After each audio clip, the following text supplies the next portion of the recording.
I'm Alexandra Reeves, and 2 months ago I walked into my family's company headquarters to find my name freshly painted on the CEO's door, the same position my parents had handed to my younger brother on a silver platter just 1 year earlier. The look on everyone's faces when I stepped into that corner office was worth every sleepless night, every rejected proposal, and every family dinner I'd endured while being treated like the backup child. But let me start from the beginning, because how I got there, that's the real story.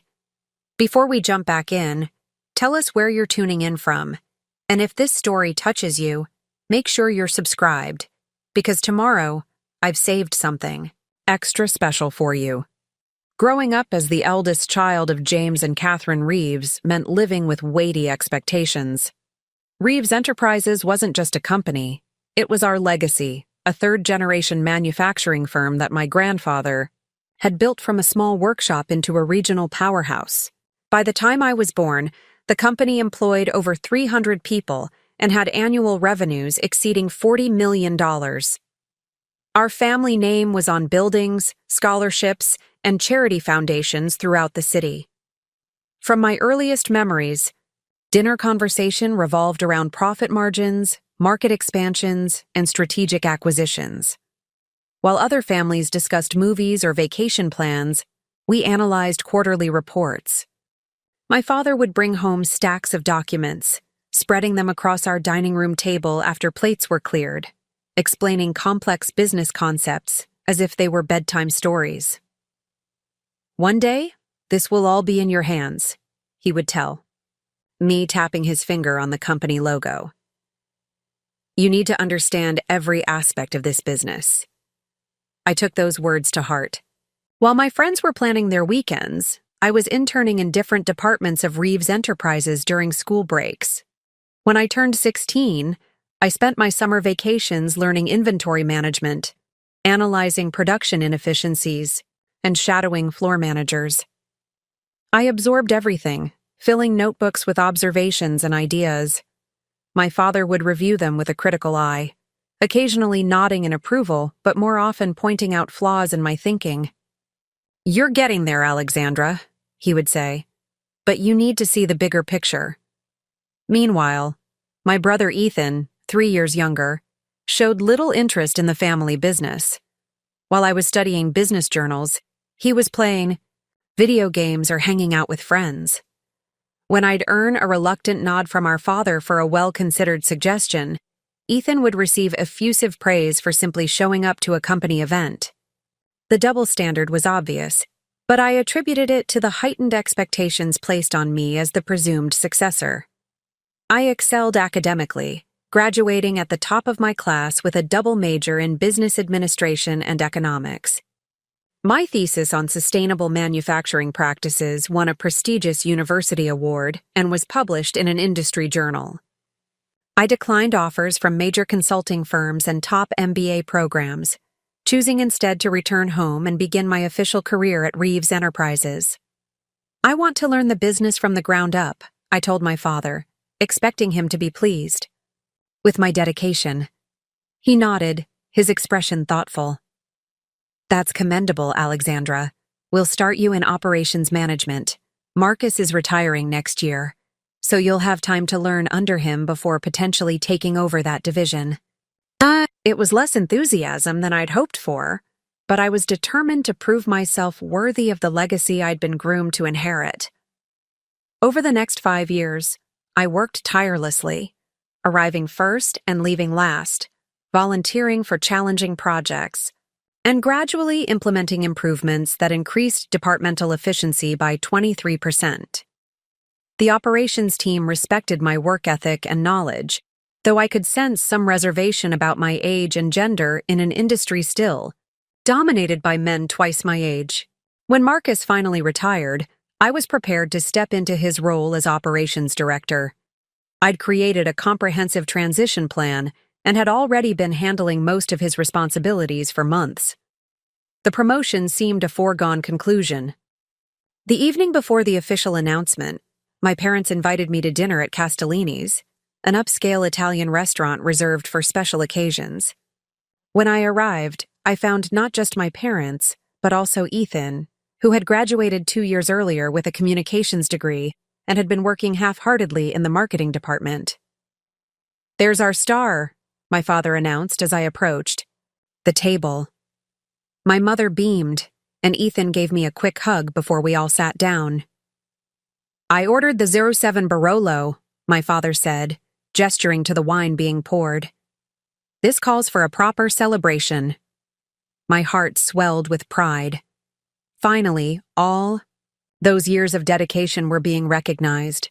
I'd proven myself not just as a daughter, but as a legitimate business leader.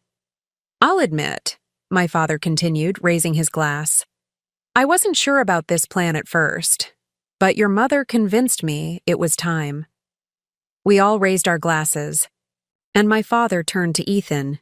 "To the new operations director of Reeves Enterprises, may this be just the first step on your journey to leadership." The wine glass nearly slipped from my fingers as conversations around us continued uninterrupted, oblivious to the fact that my world had just imploded. Ethan looked momentarily surprised before breaking into a wide grin. "Thanks, Dad. I won't let you down." My mother reached across the table to squeeze my hand. "Alexandra will be there to guide you, won't you, dear? No one knows operations better." I nodded mechanically, unable to form words as the waiter arrived to take our orders. My father and Ethan immediately launched into an animated discussion about the department while I sat in stunned silence. "Your brother needs this opportunity," my mother whispered when my father and Ethan were distracted by the dessert menu. "He's struggling to find his place. You've always been so capable, so independent. Ethan needs more support to reach his potential." I excused myself to the restroom, where I locked myself in a stall and pressed my forehead against the cool, metal partition, fighting back tears of frustration and betrayal. 5 years of dedicated work, of proving myself over and over, and the position was simply handed to my brother because he needed it more. Because I was too capable, too independent.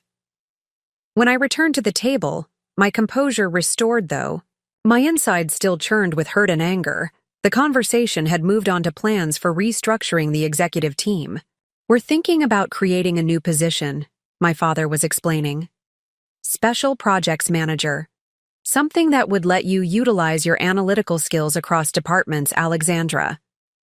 A consolation prize, a made-up position to placate me while my less qualified, less dedicated brother stepped into the role I'd earned. The position that was supposed to be my stepping stone to eventually leading the company." "I appreciate the consideration," I replied, my voice steady despite the storm inside me. "But I'd like some time to think about it." My father frowned slightly. "Don't take too long. We'd like to announce both positions simultaneously next week." That night, I couldn't sleep. I paced my apartment, replaying years of memories, searching for signs I'd missed. Had I been deluding myself all along? Had the succession plan always been to position Ethan as the heir despite his minimal interest and mediocre contributions? Had my years of dedication been merely a convenient source of free labor and intellectual capital? By morning, I'd made my decision. I showered, dressed in my sharpest suit, and drove to Reeves Enterprises for what I expected might be one of my final days there. I requested a meeting with my father, who looked surprised but agreed to see me during his lunch break. "I've decided to decline the special projects position," I told him, sitting straight-backed in the chair across from his imposing desk. He set down his pen, his brow furrowing. "Is this because of Ethan's promotion? I thought we discussed this." "This isn't about what Ethan needs," I interrupted, something I rarely dared to do. "This is about what I've earned. I've dedicated my entire life to this company. I've worked harder, performed better, and contributed more than anyone else in my position. If that isn't enough to be recognized fairly, then perhaps my talents would be better appreciated elsewhere." My father's expression hardened. "Are you threatening to leave?" "I'm stating a fact. I won't accept a made-up position created out of pity or obligation. I deserve better than that, and we both know You've always been too headstrong for your own good, Alexandra. He sighed, leaning back in his chair. What exactly do you want? I want to be judged by my merits, not my birth order or gender. I want the opportunities I've earned. And if I say the decision about operations director is final, I met his gaze steadily. Then I'll tender my resignation, effective immediately. A moment of tense silence stretched between us before he spoke again. There's an opening for regional sales director. David Mills is retiring next month. The position would be a lateral move from operations director with similar compensation and authority. Is that something you'd consider? It wasn't what I had worked for, but it was a legitimate leadership position, not a consolation prize. More importantly, it would keep me in the executive pipeline. I'd need autonomy to implement my own strategies, I said, and a clear understanding of future advancement opportunities. He nodded slowly. You'd have the same autonomy as any other director. As for advancement, that would depend on performance, as it always has. We both knew that wasn't entirely true. Ethan's promotion had proven that, but it was as much of a concession as I was likely to get. I accept, I said, rising from my chair. I'll start transitioning my operations responsibilities to Ethan immediately. My father stood as well, extending his hand as if we'd just concluded a business negotiation rather than a painful family conversation. You'll make an excellent sales director, Alexandra. Your analytical skills will bring a fresh perspective to the department. I shook his hand firmly. Thank you for the opportunity. I won't disappoint you. As I turned to leave, he added, You know, your grandfather was the same way, determined to prove himself at all costs. It's what made him build this company, but it also made him difficult to live with sometimes. I paused at the door. Perhaps that determination is exactly what this company needs right now. The following weeks were a whirlwind of transitions. I handed over my operations projects to Ethan, who accepted my detailed briefings with a mixture of enthusiasm and thinly veiled anxiety.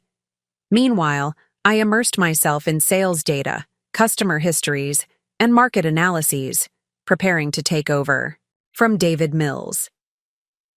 At the company-wide announcement of the leadership changes, my father presented Ethan's promotion first, highlighting his fresh perspective and innovative thinking, code for his lack of experience being somehow advantageous. When he announced my move to sales, it was framed as a strategic redeployment of talent rather than the sideways move it actually was. The reactions were telling. Several longtime employees gave me sympathetic glances, clearly understanding what had happened. A few of the operations team members looked openly concerned about the department's future under Ethan's inexperienced leadership. My brother, meanwhile, stood beaming beside our father, already looking the part of the chosen successor in a new suit that mirrored our father's style. Congratulations, Laura Morris, the finance director who had been with the company for 20 years, whispered to me at the reception afterward, though I think we both know which department got the better end of this deal. I smiled tightly. Change can be good for everyone. Indeed, she replied, her eyes shrewd. And sometimes the longer path turns out to be the more interesting journey. Those words stayed with me as I settled into my new role. The sales department was larger than operations, with 32 staff spread across 4 regional offices. The team was also older on average, with several members having decades of experience, a potential challenge for a young female director coming from a different department. Rather than immediately asserting authority, I spent my first month listening and learning. I traveled to each regional office, meeting one-on-one with every team member, from senior account managers to administrative assistants. I asked about their challenges, their ideas for improvement, and their perceptions of what was working and what wasn't. No one's ever asked my opinion before, remarked Carlos Rodriguez, a veteran salesman who had been with Reeves Enterprises for 17 years. Mills just handed down quotas and expected us to meet them. "Well, you're the one talking to customers every day," I replied. "You probably have insights none of us in the main office have considered." This approach yielded valuable information and began building trust with the team. I discovered that our sales strategies hadn't evolved in years, despite significant changes in the market. Our pricing models were outdated, our customer relationship management software was cumbersome, and there was virtually no coordination between sales and product development. Meanwhile, I kept a watchful eye on operations. As I'd feared, Ethan was struggling. Without the institutional knowledge and technical understanding I'd developed over years, he was making decisions that looked good on paper, but created real-world problems. Production schedules were slipping, quality control issues were increasing, and staff morale was plummeting. Preparing and narrating this story took us a lot of time, so if you are enjoying it, subscribe to our channel. It means a lot to us. Now back to the story. 3 months into our new roles, the quarterly executive meeting revealed the consequences. Operations costs had increased by 11%, while output had decreased by 7%. My father frowned as he reviewed the numbers while Ethan shifted uncomfortably in his seat. "We're implementing new systems," my brother explained defensively. "There are always adjustment periods with major changes." I bit my tongue, resisting the urge to point out that many of these new systems were either unnecessary or poorly implemented versions of changes I'd already planned with careful transition strategies. When it came time for the sales report, I presented a comprehensive analysis of our current position and market opportunities, followed by a strategic plan to modernize our approach and increase revenue. "I've identified 3 key areas for improvement," I explained, distributing detailed documentation to each executive. "First, our pricing structure doesn't reflect current market realities. We're overpricing in some segments and leaving money on the table in others. Second, our customer relationship management needs significant modernization. And third, we need better alignment between sales feedback and product development." My father studied the materials with interest. "These are ambitious changes. What kind of timeline and resources would you need?" "I've outlined a phased implementation over 12 months, I replied. "The initial CRM upgrade would require capital investment, but my projections show it paying for itself within 9 months through improved efficiency and conversion rates." Laura from finance nodded approvingly as she reviewed my numbers. "These projections are conservative but well supported. I think they're achievable." By the end of the meeting, my plan had received tentative approval, pending final budget review. As we gathered our materials, I noticed my father watching me with an expression I couldn't quite interpret, something between surprise and calculation. Over the next 6 months, I threw myself into transforming the sales department. I implemented the new CRM system, retrained the entire team, revised our pricing strategies, and established formal channels for customer feedback to reach product development. The work was challenging, but energizing. For the first time since joining the company, I felt I was truly leading rather than just executing someone else's vision. The results began to show almost immediately.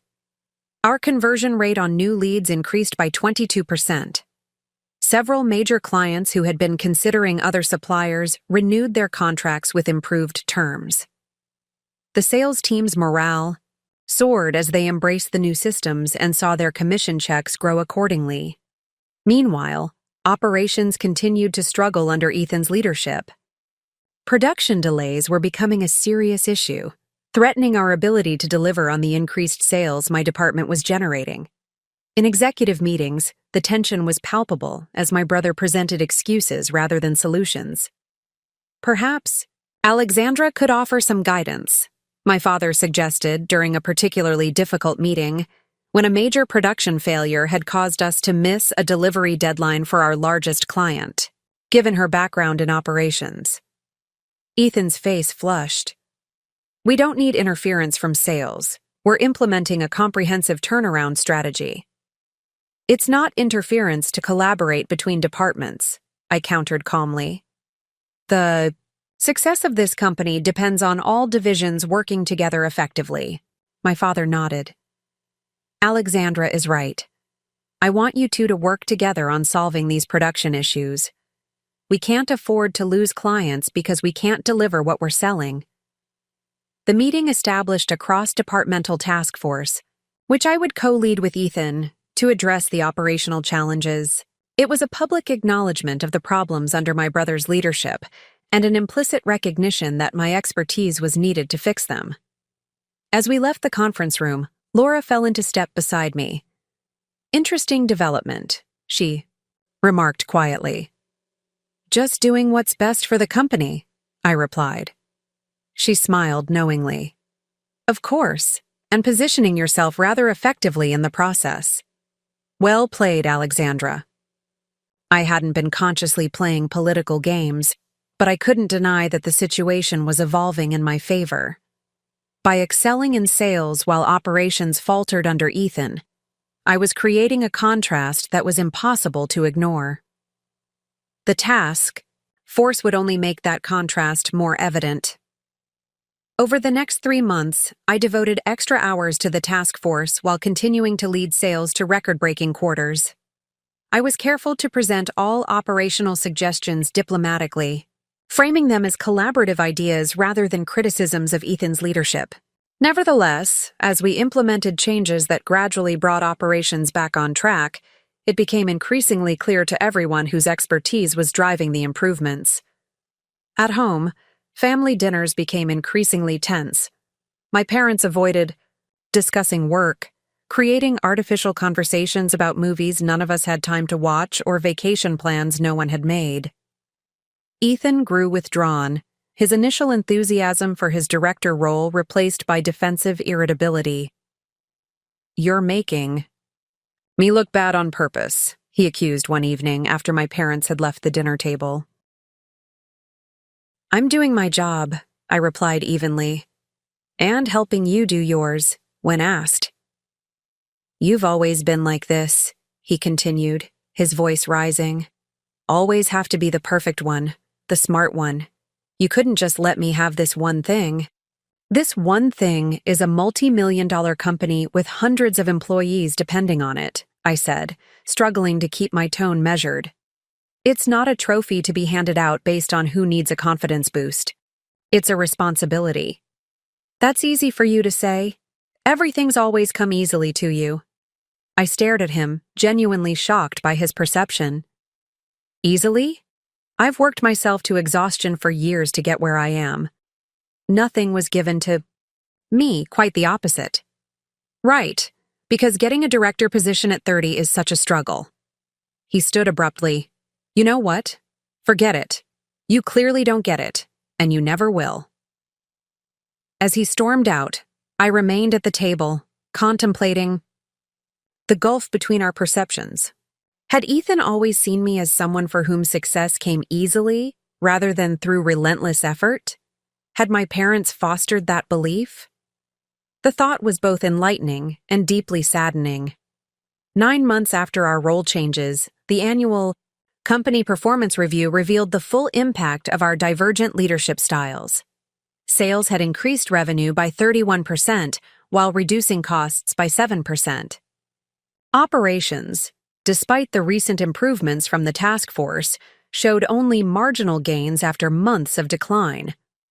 The board of directors, which included 2 non-family members, took notice. Following the review presentation, Harold Bennett, the longest-serving board member and a close friend of my grandfather, requested a private meeting with my father. Though I wasn't privy to their conversation, the company grapevine suggested it had been intensely critical of recent leadership decisions. 2 weeks later, my father called an unexpected executive meeting. His expression was grave as we gathered around the conference table. "After careful consideration and consultation with the board," he began, "we've decided that some organizational changes are necessary to address our current challenges and position Reeves Enterprises for continued success." My heart beat faster as he continued. "Effective immediately, We will be creating a new position of Chief Operating Officer, overseeing both operations and sales divisions. This role will report directly to me and will be responsible for ensuring alignment between our production capabilities and market demands. He paused, his gaze moving deliberately around the table before settling on me. Alexandra, your performance in sales and your contributions to the Operational Improvement Task Force have demonstrated your capacity for broader leadership. The board and I would like to offer you this position. I maintained my professional composure, though internally I was processing a whirlwind of emotions, vindication, satisfaction, and a complex mixture of triumph and sadness regarding what this meant for Ethan. Thank you for the opportunity, I replied. I would be honored to accept.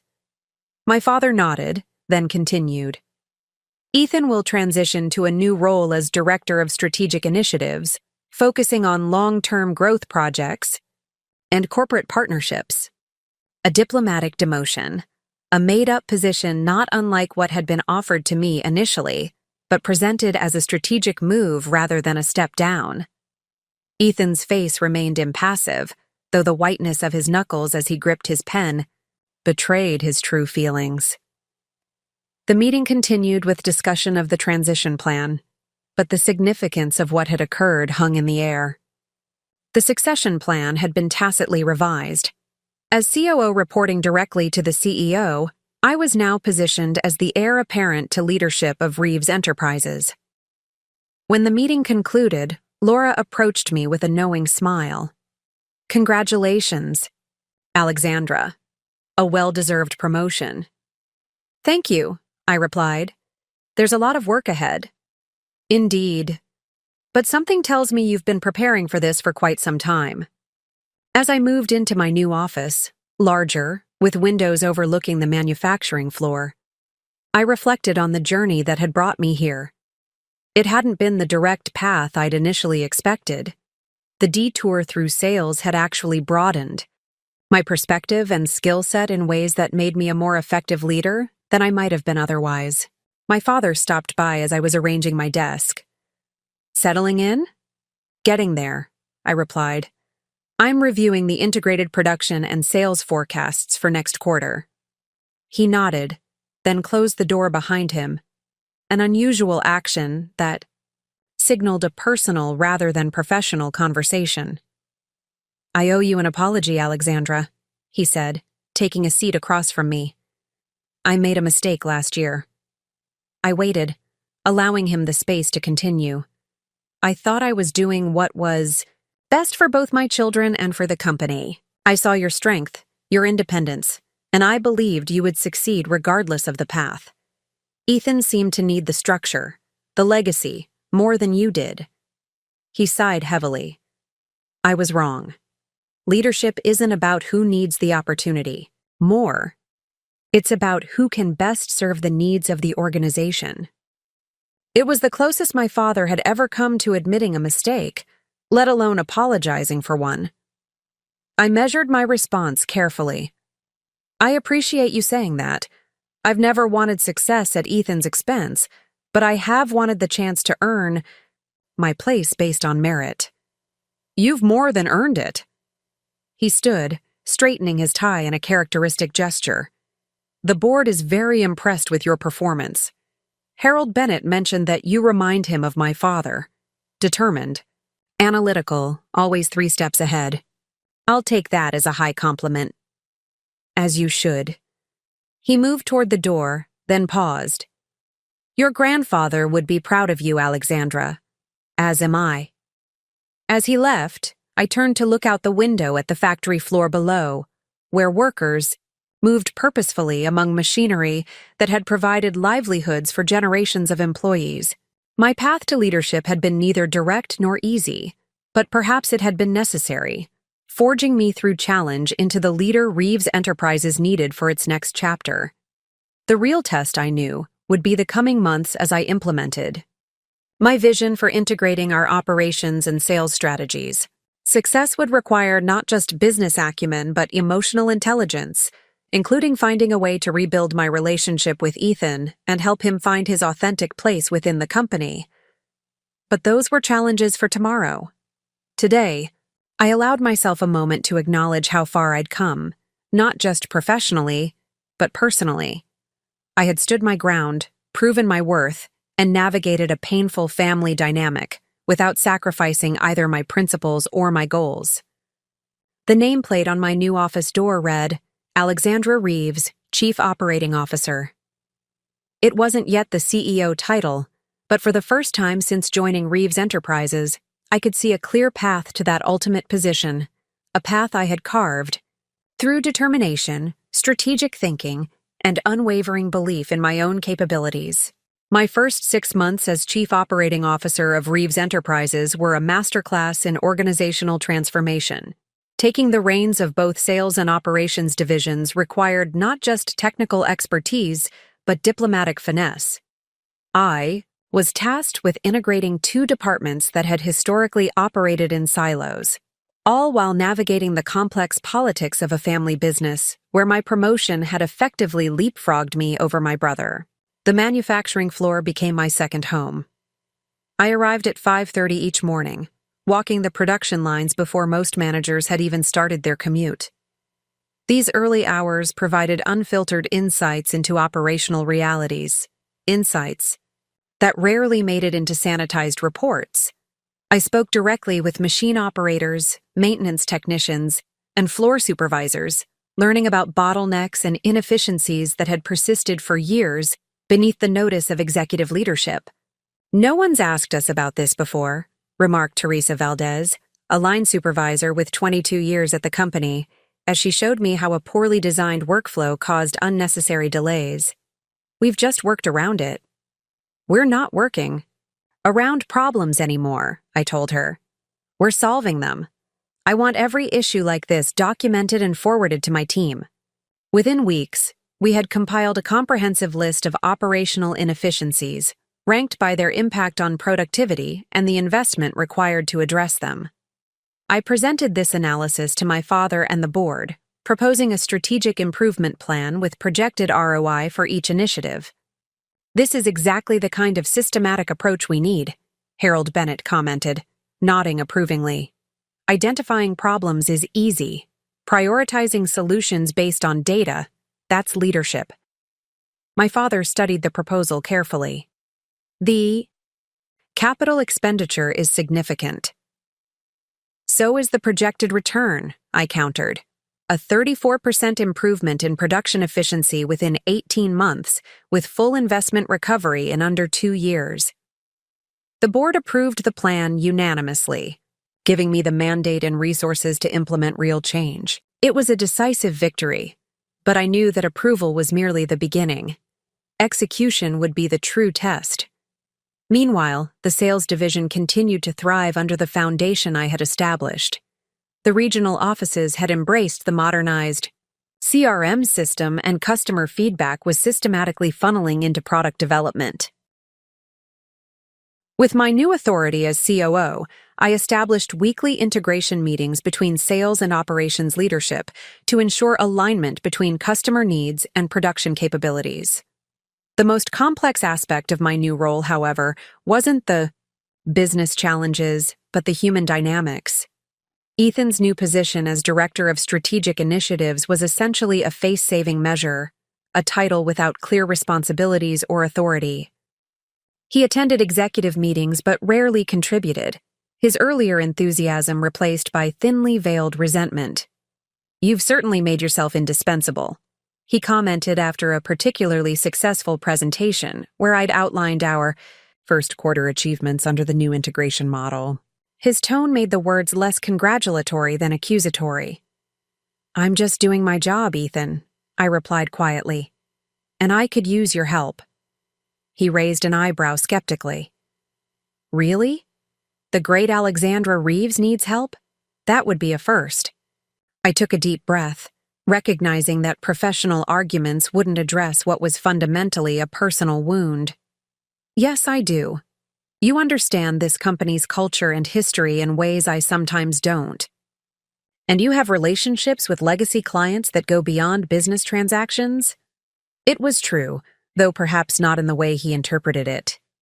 Ethan had always been more naturally sociable than me, building easy rapport where I tended toward functional efficiency.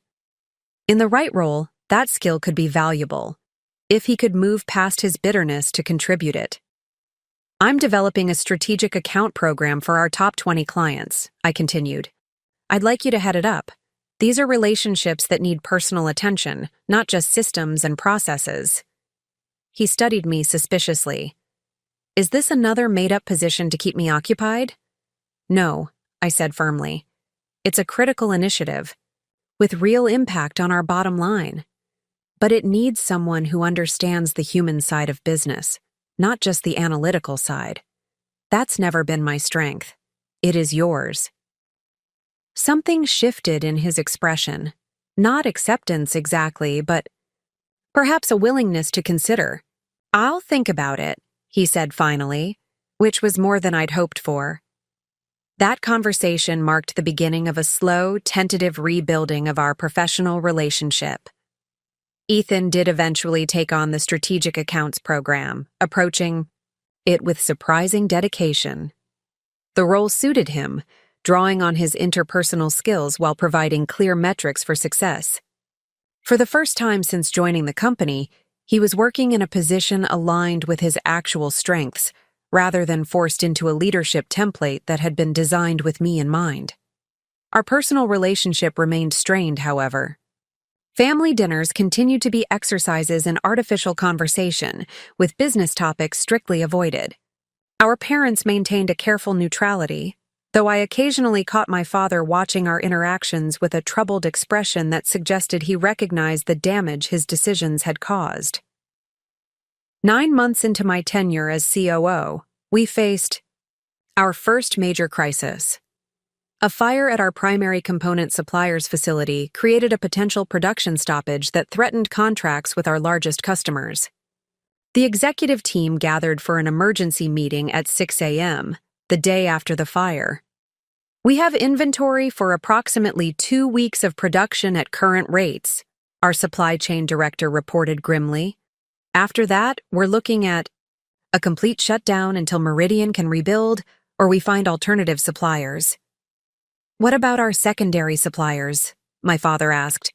They can cover maybe 30% of our needs. The specialized components for the TR7 line, those are exclusively from Meridian. All eyes turned to me. As COO, this crisis fell squarely within my responsibility.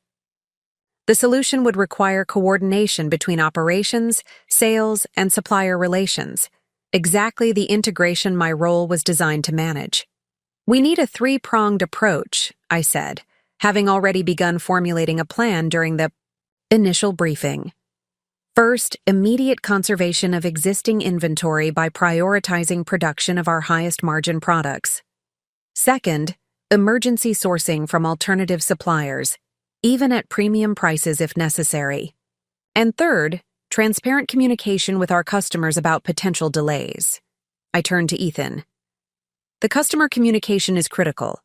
Your strategic accounts team needs to personally contact each major client today, before rumors start circulating. We need to control the narrative and present our mitigation plan alongside the problem. For once, Ethan didn't bristle at direction from me. The crisis had shifted our dynamic from sibling rivalry to professional collaboration. I'll start making calls as soon as we have the official talking points, he agreed. Over the next 72 hours, I barely left the office, coordinating our response across departments. We identified 3 alternative suppliers who could collectively provide about 60% of our critical components. I authorized expedited shipping and premium pricing to secure these resources immediately.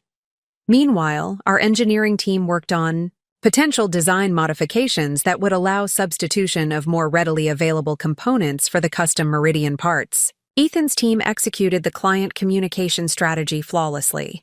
Rather than losing orders due to the potential delays, we actually received expressions of appreciation for our proactive approach.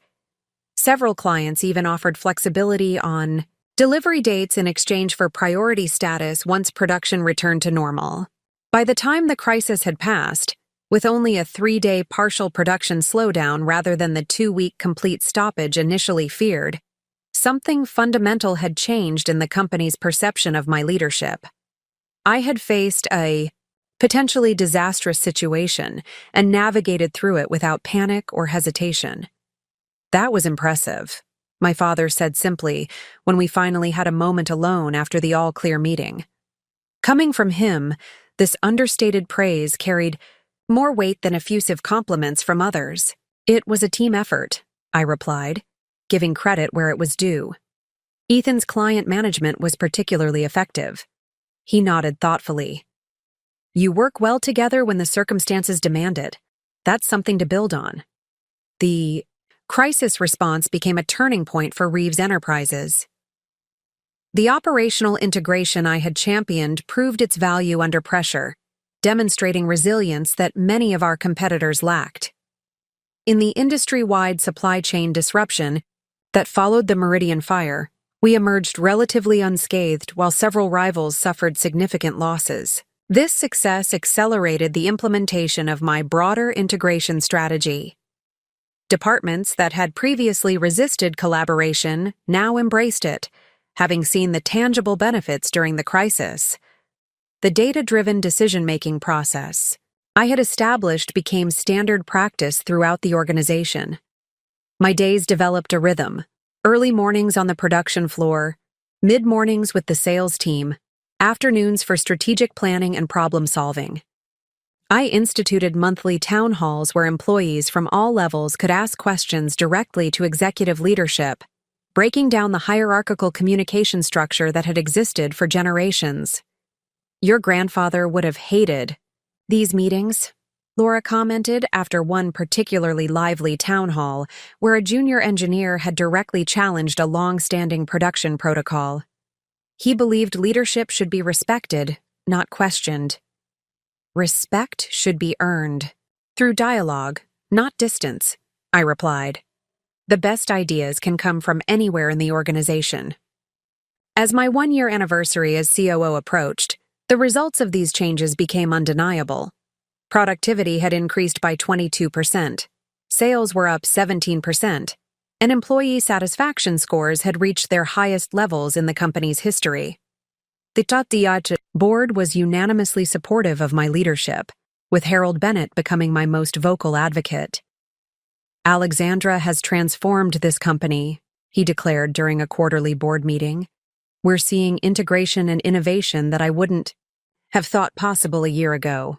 My father, still CEO but increasingly delegating day-to-day decisions to me, nodded in agreement. The numbers speak for themselves. Even Ethan had found his place within the new organizational structure. His strategic accounts program had evolved into a full client experience division that was generating significant repeat business and referrals. We had reached a professional détente, working effectively together on business matters, though our personal relationship remained formal and somewhat distant. It was Harold who first raised the question of succession planning during a private lunch with my father and me. "James, you've been talking about stepping back for years," he said bluntly. "With Alexandra's performance as COO, perhaps it's time to formalize the transition timeline." My father glanced at me, his expression unreadable. "You think she's ready?" "I think she's been ready," Harold replied. "The question is whether you're ready to let go." The candor between these old friends was revealing.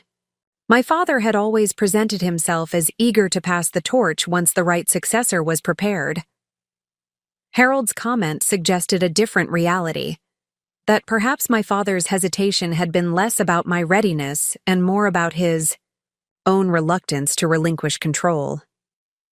"We should discuss this with the full board," my father said finally, "and with Catherine and Ethan.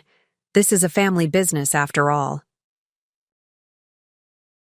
The family discussion happened the following Sunday over dinner at my parents' home. It was the first time in over a year that business had been explicitly on the agenda for a family gathering. "Harold Bennett has suggested that we formalize a CEO succession plan," my father announced after the main course had been cleared. Given Alexandra's performance as COO, he believes, and I agree, that she is the natural successor. My mother nodded, unsurprised. She had always been more perceptive about business dynamics than she let on in public. "What's the proposed timeline?" she asked practically. "That's part of what we need to discuss," my father replied. "The board is suggesting a 6-month transition period, after which I would move to chairman and Alexandra would become CEO. The focus shifted to Ethan, whose reaction would determine whether this could be a harmonious transition or another source of family tension. He was silent for a long moment, swirling the wine in his glass. "Makes sense," he said finally, his tone neutral. "She's earned it." It was the first time he had openly acknowledged my achievements without qualification or resentment. The simple statement carried the weight of acceptance, if not enthusiastic support. "And your role?" my mother asked him gently. "Have you thought about what you want long-term?" Ethan set down his glass. "I've actually been considering something for a while. The Strategic Accounts program has shown me that my strengths lie in client relationships and business development, not operations or executive leadership." He turned to me. "With your permission, I'd like to propose establishing a separate business development subsidiary focused on expanding into new markets while maintaining our core manufacturing business." It was a surprising but intriguing suggestion. One, that would give Ethan autonomous leadership of a new venture while keeping him connected to the family enterprise. It would also address a growth challenge I had identified but hadn't yet prioritized due to our focus on operational integration. "I think that has real potential," I replied sincerely. "We've been so focused on optimizing our current business that we haven't dedicated enough resources to expansion opportunities. It would need to be a separate P&L," Ethan continued, clearly having thought this through. "With its own budget and performance metrics, but leveraging the Reeves manufacturing capabilities and brand reputation." My father looked between us, a complex mixture of emotions playing across his features: pride, relief, perhaps a touch of melancholy at seeing his children planning a future in which his role would be diminished. "We'll need to work out the details," he said, "but conceptually, I support this direction, for both of you." The family dinner concluded with a sense of resolution that had been absent for years. We had found a path forward that recognized our different strengths and provided meaningful roles for both of us within the expanded vision of Reeves Enterprises. The formal succession announcement came 3 weeks later, after board approval of both my promotion to CEO and Ethan's new business development initiative. The company-wide email was followed by a town hall meeting where my father officially introduced the transition plan to all employees. For 3 generations, Reeves Enterprises has evolved to meet changing market demands while maintaining our commitment to quality, innovation, and community, he told the assembled staff. Today, we announce the next phase of that evolution. As he outlined the succession plan and Ethan's new venture, I watched the reactions of the employees who had been with the company through multiple generations of leadership. There were nods of approval, a few whispered conversations, but predominantly an atmosphere of acceptance. The changes I had implemented over the past year had prepared the ground for this transition, demonstrating that evolving leadership did not threaten the company's core values, but rather reinforce them through renewed vitality. Effective June 1st, my father concluded, Alexandra Reeves will assume the role of Chief Executive Officer, becoming the 4th-generation leader of Reeves Enterprises. The applause that followed was genuine and sustained. I had earned this moment not through birthright, but through demonstrated capability. Through results that benefited everyone in the room, from the newest production assistant to the longest-serving manager. As the town hall concluded and employees began returning to their departments, Teresa Valdez, the line supervisor who had shown me workflow problems during my early morning tours, approached me. "Congratulations, Ms. Reeves," she said, extending her hand. Or should I start practicing Ms. CEO now? I smiled, shaking her hand firmly. Alexandra is still fine, Teresa. The title changes, but the person doesn't. She nodded approvingly. That's good to hear. Some people forget who they are when they sit in the big office. If I ever start forgetting, I expect you to remind me, I told her. Those early morning conversations kept me grounded in what matters in this company, the people who make everything work. Oh, I will, she assured me with a knowing smile. We all will. As Teresa walked away, I felt my father's hand on my shoulder. You've won them over, he said quietly. That's more important than any board approval. I learned that from you, I acknowledged. You always said that financial statements show results, but employee loyalty shows leadership.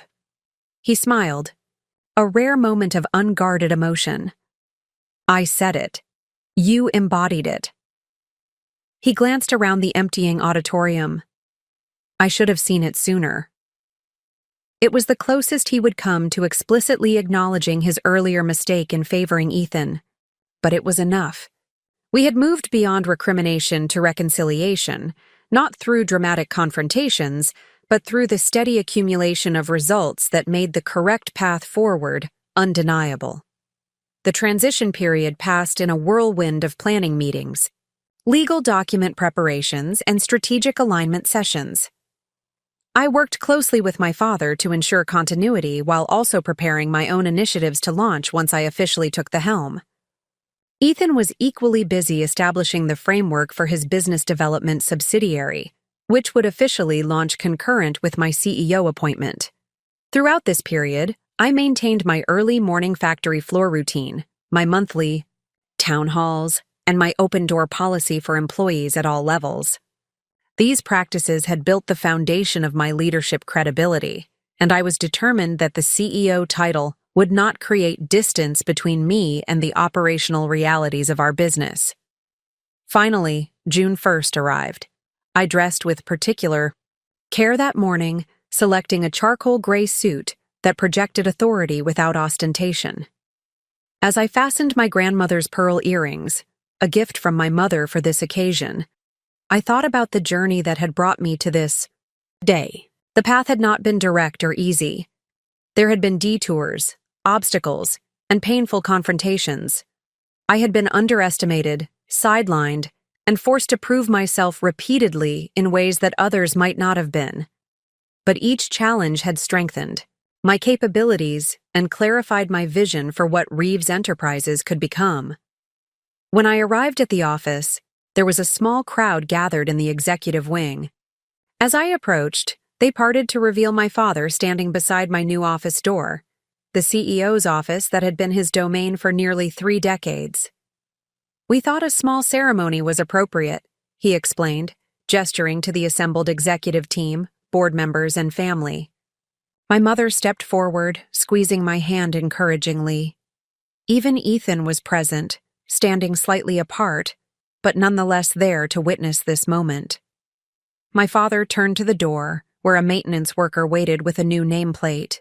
With ceremonial deliberation, the worker removed the plaque reading James Reeves, Chief Executive Officer, and replaced it with one bearing my name and title. Alexandra Reeves, Chief Executive Officer, my father read aloud. A new chapter begins. The small crowd applauded as he handed me a key to the office. I accepted it with appropriate solemnity, aware of the symbolism beyond the practical function. This key represented not just access to a physical space, but entrustment with a legacy, with the livelihoods of hundreds of employees, and the future of a company that had been built through generations. Thank you, I said simply, addressing not just my father but everyone present. The trust you've placed in me is a responsibility I take seriously. Reeves Enterprises will continue to honor its heritage while embracing the possibilities of the future. As the crowd dispersed and I prepared to enter my new office for the first time, Harold Bennett paused beside me. Your grandfather would be proud, he said quietly. Not just of what you've achieved, but of how you achieved it, with integrity, intelligence, and determination. I smiled, thinking of the framed photograph that would be among the first items I placed on my new desk. A black and white image of my grandfather standing before the original workshop where Reeves Enterprises began. "I wish I had known him better," I replied. "You're more like him than you know," Harold assured me. "He built this company by seeing potential where others saw only problems. Sound familiar?" With those words resonating in my mind, I turned the key and opened the door to my new office. The morning sunlight streamed through the windows, illuminating a space that represented not the culmination of my journey, but rather the beginning of its most significant chapter. The nameplate on the door behind me, Alexandra Reeves, Chief Executive Officer, was more than a title. It was validation of a principle I had held to through every challenge: that genuine leadership is earned through capability, vision, and perseverance, not bestowed through privilege or preference. That principle would guide me in the years ahead as I led Reeves Enterprises into its fourth generation, not as someone's daughter or sister, but as a leader whose right to that position had been proven beyond any doubt. My first morning as CEO began precisely at 5:15 a.m., earlier than even my usual pre-dawn arrival. I wanted time alone in the building, to think, to absorb the responsibility I had assumed, and to set my intentions before the day's demands began. The manufacturing facility was quiet save for the night shift workers completing their final tasks, most offering surprised nods of recognition as I made my way through the production floor. I paused at the central control station, gazing out over the equipment that formed the heart of Reeves Enterprises. Manufacturing had been our foundation for 3 generations, but I knew that continued success would require evolution. The markets were changing, automation was transforming production processes, and global competition was intensifying. Maintaining the status quo, even an improved status quo, would eventually lead to decline. When I finally entered my new office, my father's office for 27 years and my grandfather's before that, I didn't immediately sit behind the imposing mahogany desk. Instead, I walked to the windows overlooking both the manufacturing floor and the administrative wing, symbolically positioned between the company's operational core and its strategic center. On the credenza beneath these windows, I arranged 3 photographs. My grandfather standing before the original workshop in 1947, my father breaking ground on our current facility in 1988, and a recent image of our full team at the company picnic, over 300 individuals whose livelihoods depended on the decisions I would make from this office. These images would serve as daily reminders of both our heritage and our responsibility to the future. Only then did I take my seat in the executive chair, opening my laptop to review the agenda for my first official day as CEO. The calendar was deliberately cleared of routine matters. Today would be dedicated to setting the tone for my leadership and introducing my vision for Reeves Enterprises' next chapter. At 8:30 a.m., the executive team gathered in the boardroom for our first meeting under my leadership. Some faces reflected curiosity, others anticipation, a few perhaps trepidation about what changes might come. My father was notably absent, a deliberate choice we had discussed to emphasize the transition of authority. "Thank you all for being here," I began, standing rather than taking my seat at the head of the table. Today marks not just a change in leadership, but the beginning of a new era for Reeves Enterprises. I moved to the large screen at the front of the room, activating a presentation I had prepared over the previous weeks. For 75 years, this company has built its reputation on quality manufacturing and reliable service. Those foundations remain unshakable, I assured them. But the world around us is transforming at an unprecedented rate. To continue thriving for the next 75 years, we must evolve beyond being merely a manufacturer to becoming a complete solutions provider. The screen displayed a strategic framework I called Reeves 2030, a comprehensive 7-year plan to transform our business model. This isn't about abandoning what we do well, I continued, addressing the concern I could see forming on several faces. It's about expanding our definition of value creation. Our customers don't just need our products, they need integrated solutions that solve their evolving challenges. Over the next hour, I outlined my vision, expanding our engineering services to provide customized design solutions, developing proprietary software to optimize the performance of our manufactured components, creating a consulting division to help clients maximize efficiency, and strategically acquiring complementary businesses to expand our capabilities. This transformation won't happen overnight, I acknowledged. We'll implement in carefully measured phases, ensuring each step is profitable before advancing to the next. Our core manufacturing excellence remains our competitive advantage, but it becomes the foundation rather than the ceiling of our potential.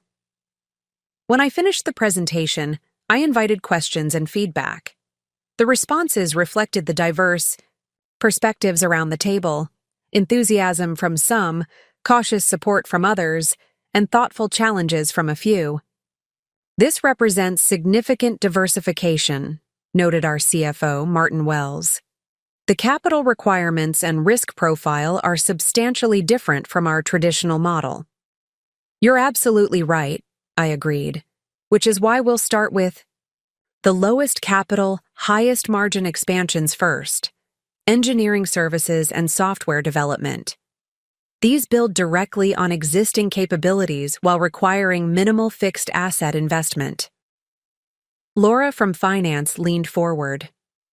I appreciate the phased approach, but this will still require different performance metrics and evaluation criteria than we've historically used. Another excellent point, I acknowledged. Part of this transition will involve evolving our measurement systems. I'd like you to lead that initiative, Laura, developing new KPIs that capture value creation beyond traditional manufacturing metrics. By addressing concerns directly and incorporating executive input into implementation plans, I gradually built consensus around the strategic direction. By the end of the meeting, even the most cautious executives had moved from skepticism to conditional support. This is ambitious, Martin concluded. But if anyone can lead this transformation successfully, it's you, Alexandra. You've proven your ability to drive change while respecting our foundations. The executive meeting was followed by a company-wide address where I presented a streamlined version of the vision. Standing before hundreds of employees in our main assembly area, I emphasized both continuity and evolution. Reeves Enterprises was built on the principle that quality never goes out of style, I told them. That principle remains our North Star. But quality in today's world means more than precision manufacturing.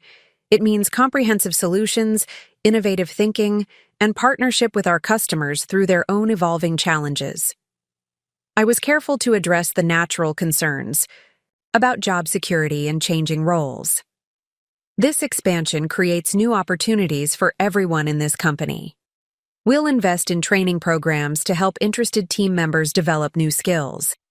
No one who performs well in their current role will be left behind as we grow. The response was generally positive, with particularly enthusiastic reception from younger employees who had been pressing for more innovative approaches. The longer-tenured staff showed more reserve, but their questions focused on implementation details rather than resistance to the concept itself, a promising sign that they were engaging with the vision rather than rejecting it outright. Following the announcement, I spent the remainder of the day meeting with department heads to begin translating the broad, strategic vision into tactical implementation plans. By the time I left the office that evening, well after most employees had departed, I had set in motion the first phase of the transformation. The initial months of my CEO tenure were focused on building momentum for the new strategic direction, while maintaining operational excellence in our core business. I instituted a formal innovation program that invited ideas from employees at all levels, with the most promising concepts receiving dedicated resources for development. This program yielded unexpected benefits beyond the specific innovations. It created engagement and ownership of the transformation throughout the organization. Simultaneously, I began restructuring our client engagement model to position Reeves as a solutions partner rather than merely a supplier. Our sales team was retrained to conduct consultative needs assessments rather than simply pushing products. We established a solutions engineering department that worked directly with clients to develop customized approaches to their challenges. Ethan's business development subsidiary, now formally established as Reeves Expansion Ventures, became an integral part of this strategy. His team identified acquisition targets and partnership opportunities that could accelerate our capabilities. Expansion. His natural networking abilities proved valuable in opening doors with potential allies that might have been hesitant to engage with a traditional manufacturer. "I met with Horizon Tech yesterday," he reported during one of our bi-weekly coordination meetings. "They're interested in a potential joint venture for the industrial IoT platform we discussed." This was a significant opportunity. Horizon was a respected software developer whose technology could be integrated with our manufacturing components to create smart products with monitoring and optimization capabilities. "That's excellent progress," I acknowledged. "What's their primary motivation for partnering rather than developing independently?" "They have the software expertise but lack manufacturing knowledge and established industry relationships," Ethan explained. "Our client base gives them immediate market access, and our manufacturing insights help them design practical solutions rather than theoretical concepts." I nodded appreciatively. Ethan had identified a true win-win opportunity. Exactly the kind of strategic alliance that could accelerate our transformation without requiring massive capital investment. More importantly, he had found a role that leveraged his natural strengths while contributing substantively to the company's future. "Draft the preliminary agreement framework," I authorized. "Let's move quickly before they entertain other partnership options." Our professional relationship had evolved into a productive collaboration that benefited from our different perspectives. The personal dimension remained somewhat formal, but the active resentment had faded, replaced by mutual respect for our respective contributions. 6 months into my CEO tenure, we unveiled our first integrated solution, a manufacturing component, with embedded sensors and proprietary software that allowed real-time performance monitoring and predictive maintenance. The product commanded a 40% price premium over our standard components, while delivering substantial value to clients through reduced downtime and optimized performance. The market response exceeded our projections. Orders surpassed manufacturing capacity within weeks of the launch, creating a welcome challenge of scaling production to meet demand. More importantly, the success validated our strategic direction, converting skeptics both inside and outside the company. "This is the future of manufacturing," declared Manufacturing Technology Quarterly in a feature article about our innovation. "Reeves Enterprises is pioneering the integration of physical components and digital intelligence that will define industrial leadership in the coming decade." The article included my official portrait, standing on the manufacturing floor rather than behind a desk, sleeves rolled up, engaged in conversation with production team members. The image perfectly captured the leadership approach I had cultivated, connected to operational realities while driving strategic evolution. The success of our first integrated solution created momentum for more ambitious initiatives. We established an R&D division focused on developing proprietary technologies that could be incorporated into our manufacturing processes and products. We acquired a small engineering services firm that specialized in efficiency optimization, immediately expanding our consultative capabilities. These changes required significant adjustments to our organizational structure and culture. I implemented cross-functional teams to break down historical silos between departments. We revised our compensation systems to reward collaborative innovation rather than merely departmental performance. Training programs were expanded to help long-tenured employees develop new skills relevant to our evolving business model. Not every initiative succeeded. An attempt to develop consumer products leveraging our industrial technology proved premature. We lack the marketing and distribution capabilities for that market segment. A partnership with a European firm dissolved after 6 months due to misaligned expectations and cultural differences. These setbacks provided valuable learning experiences that refined our approach to future opportunities. Failure that generates insights isn't failure. It's education with a cost attached, I told the executive team after the European partnership dissolved. The question isn't whether we'll have setbacks, but whether we learn from them efficiently enough to justify their cost. This perspective helped create a culture where calculated risks were encouraged, and honest assessment of outcomes, both positive and negative, was valued over reputation management. By acknowledging and analyzing our missteps transparently, we built organizational resilience and decision-making wisdom. 1 year into my CEO tenure, Reeves Enterprises had begun its transformation from a traditional manufacturer into an integrated solutions provider. Revenue had increased by 22%, profit margins by 31%, and our stock value, we had a limited public float while maintaining family control, had nearly doubled. Industry publications regularly featured our innovations, and competitors were scrambling to develop similar capabilities. The board's annual review of my performance was unanimously positive. Harold Bennett, still our most senior board member, summarized the sentiment. Alexandra has accomplished more in 12 months than most CEOs achieve in 5 years.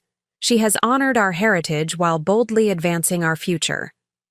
My father, now serving as chairman with a reduced operational role, expressed his own assessment more simply. "You've exceeded every expectation," he told me during our monthly one-on-one meeting, including mine.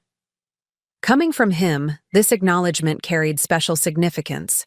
Our relationship had evolved from the hierarchical parent-child dynamic of my early career to something approaching peer respect, though with the inevitable complexity of our shared history always present beneath the surface.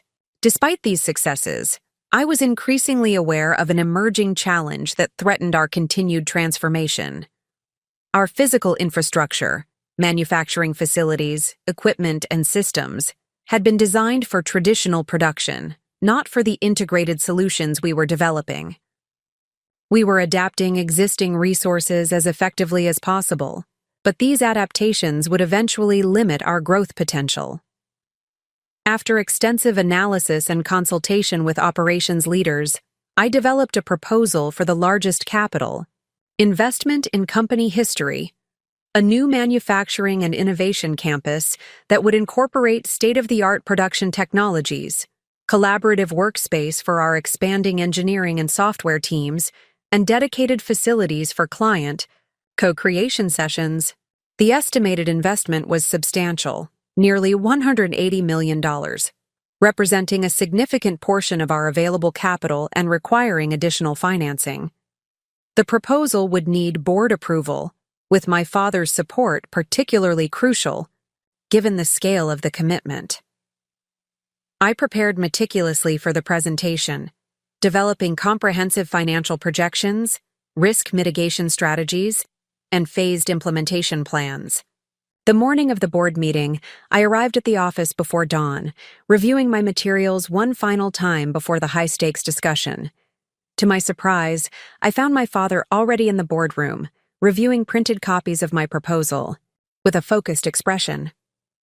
"You're here early," I observed, setting my materials on the table. He looked up, a slight smile softening his usually stoic features. "Some habits never change. I always reviewed major proposals before sunrise on decision days." I nodded, taking a seat across from him. "And what's your preliminary assessment of this one?" He closed the binder deliberately. "It's ambitious, potentially transformative, and risky." "All true," I acknowledged. "But the greater risk would be maintaining infrastructure that increasingly constrains our evolution." That's exactly what I concluded, he agreed, surprising me with his immediate alignment. You've made a compelling case for the investment. I'll be supporting the proposal today. His endorsement was significant, but I didn't want it based solely on paternal support. I appreciate that, but I need your honest critique as well. Where are the weaknesses in the plan? He considered this carefully. The timeline may be optimistic. Construction projects of this scale typically encounter delays that ripple through implementation schedules. I'd recommend building more contingency buffers into the transition plan. It was a valid point, reflecting his decades of experience with major capital projects. I'll adjust the implementation timeline accordingly, I assured him. Any other concerns? Just one, he said, leaning forward slightly. This project will demand extraordinary leadership attention during the critical phases. The risk isn't the concept or even the financing. It's potential distraction from other strategic initiatives during implementation. Again, his assessment was insightful. I've been considering that, I replied. I'm planning to appoint Teresa Valdez as dedicated project executive for the new campus. She has both the technical knowledge and the leadership skills to manage the implementation while I maintain focus on our broader transformation. My father nodded approvingly. Teresa is an excellent choice. She's been with us for what, 25 years now? 27, I corrected. And she's one of our most respected operational leaders. The promotion would also send an important message that we develop talent from within, even for the most critical initiatives. Our discussion continued until other board members began arriving for the meeting. The easy exchange of ideas, the mutual respect evident in our interaction, represented a relationship I couldn't have imagined possible 2 years earlier when I had stood in his office arguing for the recognition I deserved. The board presentation proceeded smoothly, with thoughtful questions and robust discussion of both opportunities and risks. My father's visible support influenced other board members who might have harbored reservations about the scale of the investment. After 90 minutes of deliberation, the proposal was approved unanimously. This marks a historic moment for Reeves Enterprises, Harold declared as the vote concluded. The vision Alexandra has presented today will position this company for leadership in an industry being transformed by technology and changing customer expectations. As board members gathered their materials and prepared to depart, Martin Wells, our CFO, paused beside me. When you first presented your strategic vision last year, I had doubts about whether we could truly evolve beyond our manufacturing identity, he admitted quietly. I no longer have those doubts. You've not only articulated a compelling future, but systematically built the capabilities to achieve it. His words reflected a broader transition that had occurred within the company, from skepticism about fundamental change to embracement of a new identity that honored our heritage while transcending its limitations. This shift had not happened through grand proclamations, but through consistent, incremental progress that demonstrated the tangible benefits of evolution. The new campus project officially launched the following month with a groundbreaking ceremony attended by employees, community leaders, and industry partners.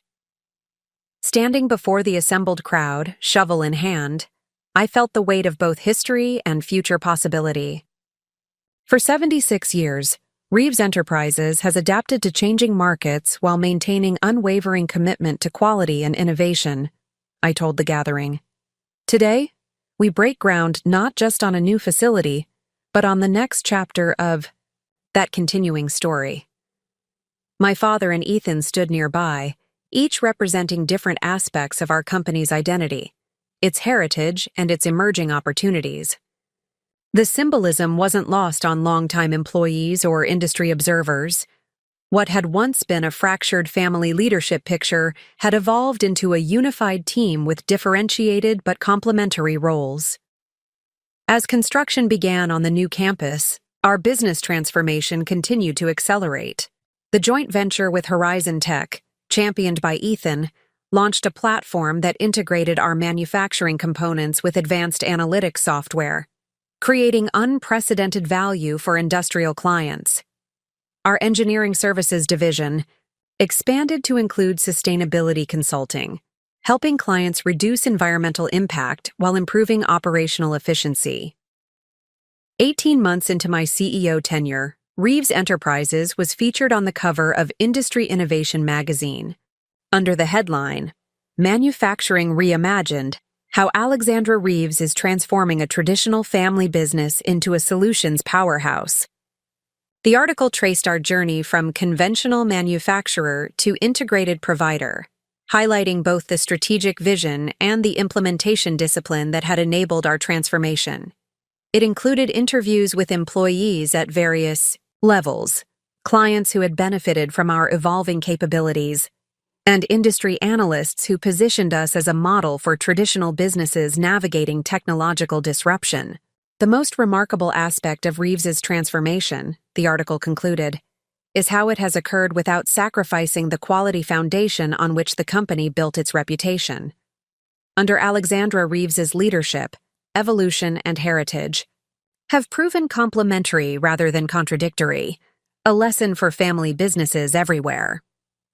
When the magazine arrived at the office, I found a copy on my desk with a handwritten note from my father. Your grandfather would be amazed and proud, as am I.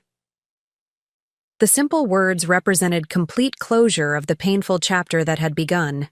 With being passed over for leadership in favor of my brother, the journey from that disappointment to my current position had been arduous, requiring persistence through unjust setbacks and the courage to stand firm for my value. Yet that difficult path had ultimately made me a stronger, more effective leader than I might have been otherwise. Had I been given the leadership role initially, I might never have developed the strategic perspective gained through my time in sales. I might not have built the cross-departmental understanding that now enabled me to drive integration across traditional boundaries. The detour that had once seemed like rejection had actually equipped me with precisely the capabilities needed to lead our current transformation.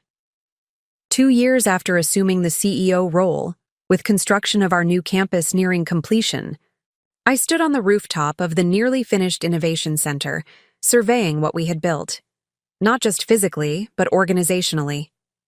Reeves Enterprises had evolved from a respected regional manufacturer into a nationally recognized solutions leader with expanding global reach. Our workforce had grown by 30%, our revenue had nearly doubled, and our market valuation had tripled.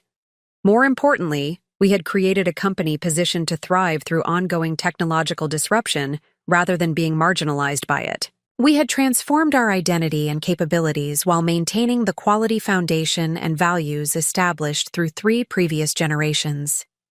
As I looked out over the new campus that would soon become our operational headquarters, I reflected on the journey that had brought me to this moment.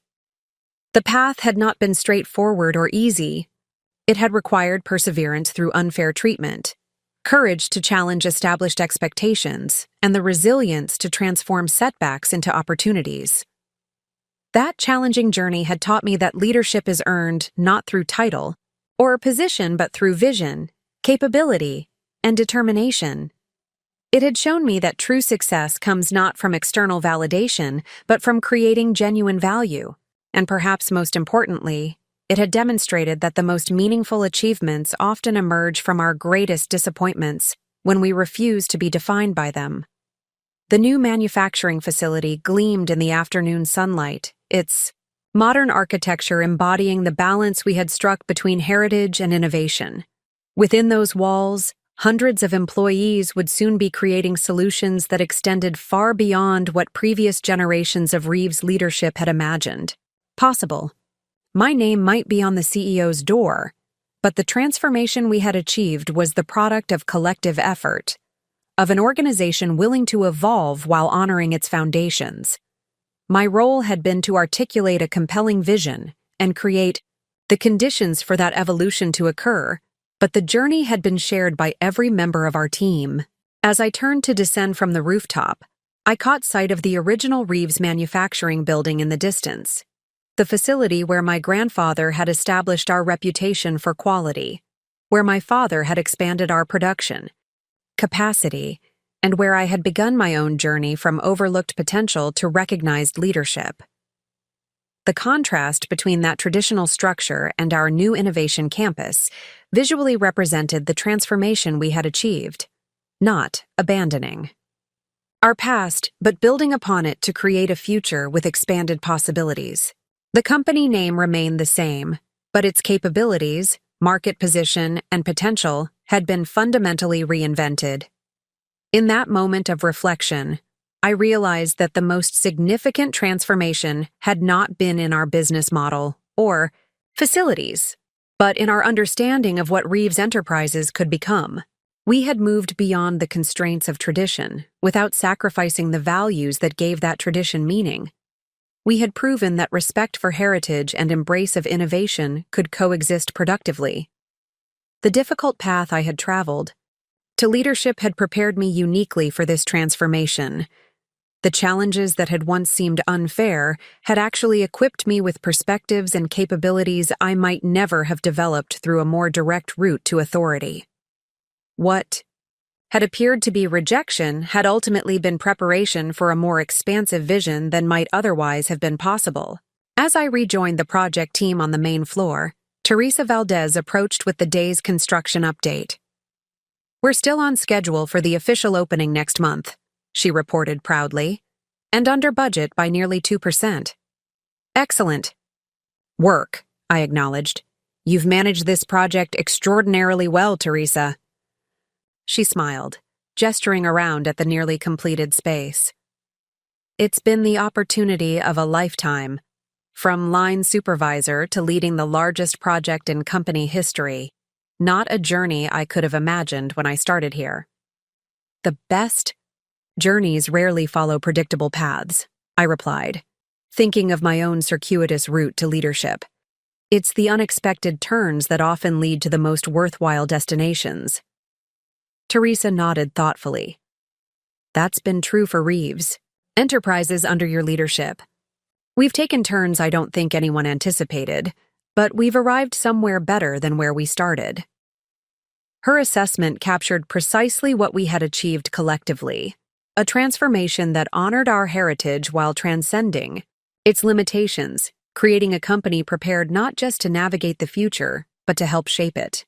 My name might have appeared on the CEO's door 2 years earlier, but the true achievement had been converting that symbolic moment into substantive change, transforming individual recognition into organizational reinvention that benefited everyone connected to Reeves Enterprises.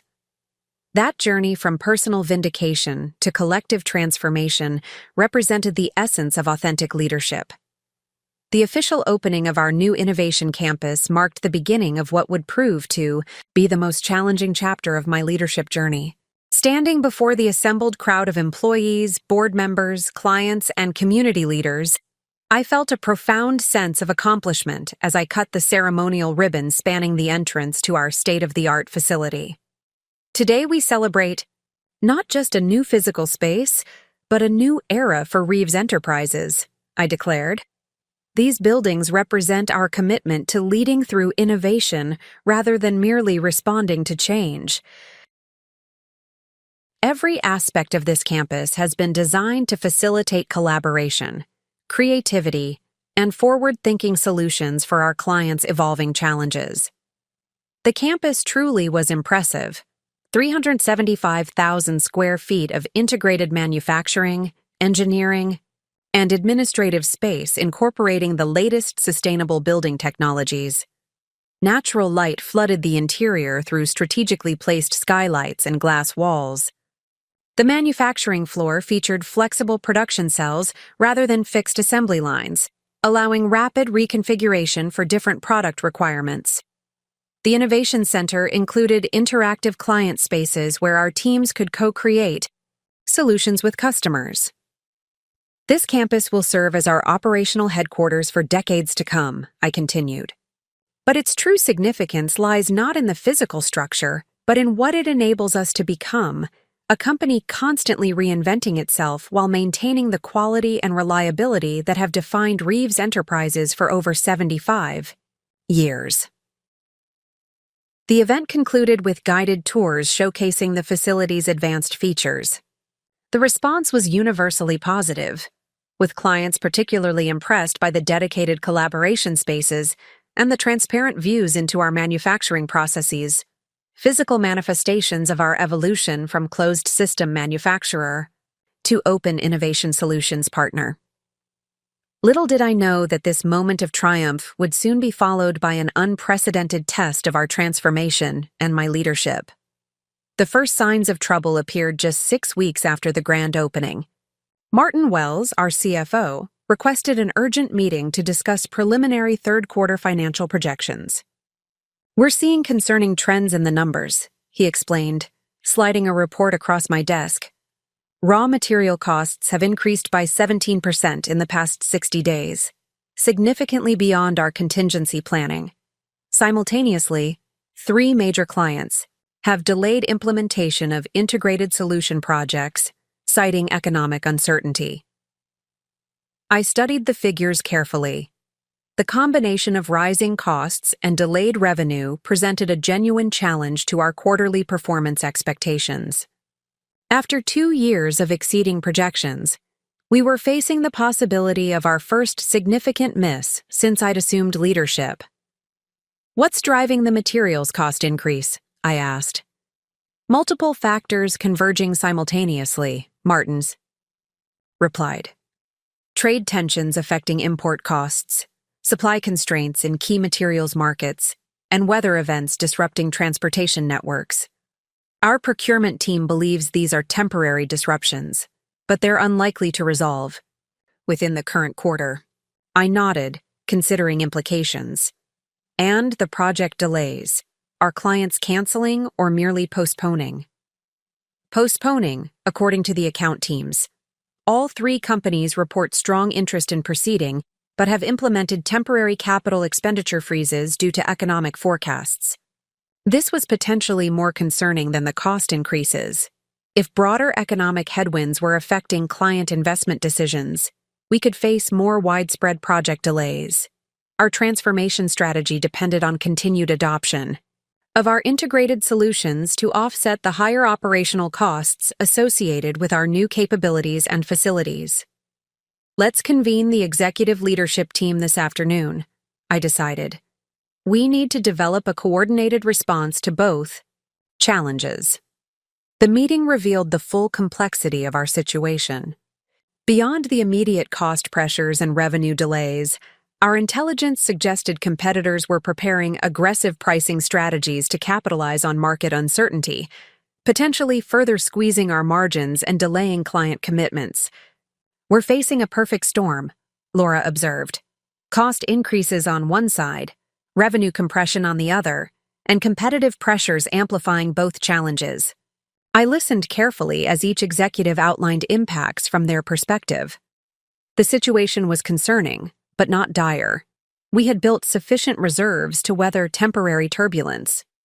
The real question was how to respond strategically, rather than reactively. "We have several options," I said, after all perspectives had been shared. "We could implement immediate cost-cutting measures to protect quarterly results. We could maintain course, absorb the short-term impact, and emphasize our long-term strategy to investors. Or we could accelerate certain aspects of our transformation to demonstrate even stronger differentiation from competitors who might be retreating to purely price-based competition." The ensuing discussion revealed divided perspectives among the leadership team. Some advocated for conservative measures to protect immediate financial performance. Others argued for maintaining our transformational momentum despite temporary setbacks. After nearly 2 hours of debate, I made my decision. "We will not retreat from our strategic direction," I stated firmly. "Short-term cost-cutting might protect quarterly numbers but would compromise the value we're creating through our transformation. Instead, we'll implement targeted efficiency measures that don't impact our core innovation initiatives and will intensify our client education efforts regarding the ROI of our integrated solutions, even in uncertain economic environments. The approach represented a calculated risk. By maintaining our transformational investments despite financial headwinds, we were betting that our differentiated value proposition would ultimately prevail over competitive price pressures. It was a test of our conviction in the strategic direction we had established. I presented the approach to the board the following week, acknowledging the likely impact on quarterly results while emphasizing the long-term strategic rationale. My father and Harold Bennett supported the decision immediately. Other board members required more convincing but ultimately approved the plan with the understanding that we would reassess if conditions deteriorated further. The weeks that followed tested our organizational resolve. As predicted, our third quarter results fell short of projections for the first time under my leadership. The business press, which had been almost uniformly positive about our transformation, published articles questioning whether we had overextended with our ambitious evolution and capital investments. Reeves Enterprises, Innovation Ambitions, Meet Market Reality, read one particularly pointed headline. The article suggested that our transformation strategy might prove too costly to sustain through economic uncertainty, quoting anonymous industry insiders who characterized our new campus as extravagant and our integrated solutions approach as ahead of market readiness. These external criticisms created internal anxiety. Employees who had enthusiastically embraced our transformation began expressing concerns about job security and company stability.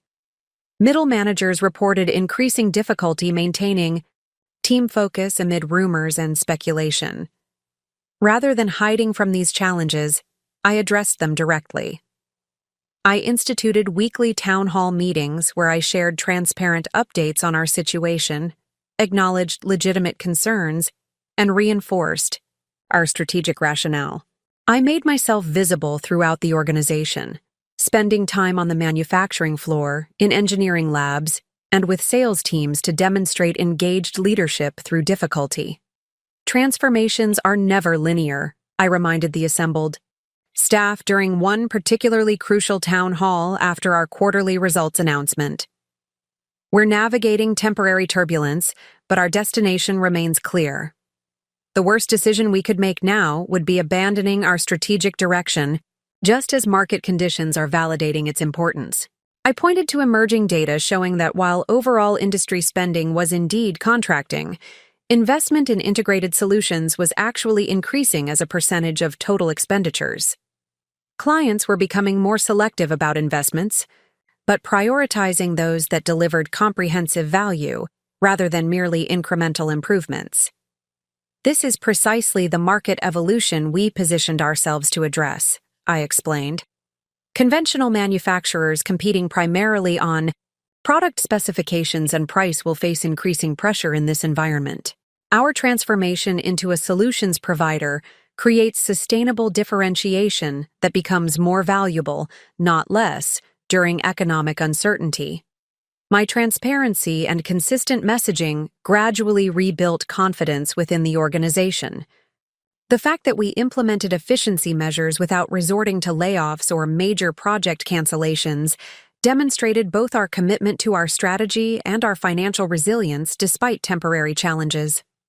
Externally, I took a similarly proactive approach. Rather than avoiding media inquiry about our underperformance, I engaged directly with key industry publications to articulate our perspective on market conditions and our strategic response. I emphasized that our transformation wasn't a reaction to current conditions, but preparation for long-term industry evolution, positioning that resonated with sophisticated observers who recognized the structural changes occurring in manufacturing. The most crucial element of our response, however, occurred at the client level.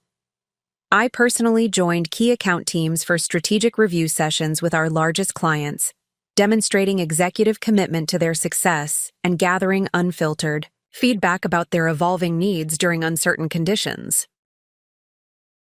These conversations revealed a critical insight. While clients were indeed delaying some capital investments, they were simultaneously seeking greater operational efficiency from existing assets, precisely the value proposition of several of our integrated solutions. This realization led to a tactical pivot in our market approach, emphasizing the immediate cost-saving aspects of our offerings rather than their longer-term transformational benefits. "We're not changing what we offer," I explained to our sales organization during a special strategy session. "We're changing how we position those offerings to address clients' most pressing current concerns. The same solutions that drive innovation during expansion can deliver efficiency during contraction." This repositioning proved remarkably effective. Within weeks, several major clients who had deferred projects re-engaged with modified scopes focused on operational optimization. Our ability to rapidly adapt our value narrative to changing client priorities demonstrated exactly the kind of agility and client centricity that our transformation had been designed to create. By the midpoint of the fourth quarter, our performance had stabilized, with new orders actually exceeding the same period in the previous year despite continued market turbulence. The operational efficiency measures we had implemented were delivering cost savings that partially offset the increased materials expenses. Our competitive position was strengthening as less adaptable manufacturers struggled to respond to changing market dynamics. This recovery didn't happen automatically. It resulted from thousands of individual efforts across the organization, from engineering teams who reconfigured solutions to address efficiency needs, to procurement specialists who found creative alternatives to constrained materials, to account managers who maintained client relationships through uncertainty. My leadership role wasn't to personally solve each challenge, but to create the conditions for our collective capabilities to respond effectively. The most profound test of our organizational transformation came unexpectedly from outside our industry. Entirely. A global financial institution released an investment analysis that fundamentally questioned the future of traditional manufacturing in developed economies, citing automation, outsourcing, and declining durable goods consumption as existential threats to companies like Reeves Enterprises. The report, which received widespread attention in business circles, categorized manufacturing firms into legacy declining, stable traditional, and future-oriented evolving segments. Despite our transformation efforts, we were classified in the stable traditional category rather than the future-oriented group we believed we had become. This external perception challenge struck at the core of our transformational narrative. If sophisticated market analysts still viewed us primarily as a traditional manufacturer, despite our substantial evolution, how effective had our repositioning actually been? The report triggered renewed questions from investors, clients, and even our own board. During a particularly pointed exchange at our December board meeting, one of our newer directors challenged our strategic direction directly. "If financial analysts still see us as a traditional manufacturer after all this investment in transformation, have we failed to effectively communicate our evolution, or have we simply not transformed enough?" he asked. The question hung heavily in the boardroom. My father glanced at me with an expression that conveyed both concern and confidence. Concern about the legitimate challenge being raised, but confidence in my ability to address it. "Both observations contain elements of truth," I acknowledged after a thoughtful pause. "Our communication of our transformation has indeed been more effective within our direct client base than to the broader market. And our evolution, while substantial, represents a journey still in progress rather than a completed transition." I moved to the presentation screen and pulled up a strategic framework I had been developing in anticipation of this very discussion. "This financial analysis actually presents a valuable opportunity," I continued. "It provides external validation of the market direction we anticipated, the diminishing value of pure manufacturing, and the premium valuation assigned to integrated technology and solutions providers. The fact that we haven't yet been recognized in the highest value category doesn't invalidate our strategy. It simply confirms that we must accelerate its implementation and more effectively communicate our progress. Over the next hour, I presented a comprehensive analysis of our transformation metrics, not just financial results, which had been temporarily impacted by market conditions, but fundamental business model indicators showing our progress toward becoming a solutions provider. The percentage of revenue derived from integrated offerings had increased from 12% to 37% within 2 years. Our client retention rates had improved by 24%, reflecting deeper value relationships. Our talent profile had evolved significantly, with technology and consulting capabilities now representing nearly 30% of our workforce. These metrics demonstrate genuine transformation, I concluded. Our challenge isn't changing direction, but accelerating progress and ensuring the market recognizes our evolution. I propose we implement Phase 3 of our strategic plan immediately, rather than waiting for the originally scheduled timeline next year.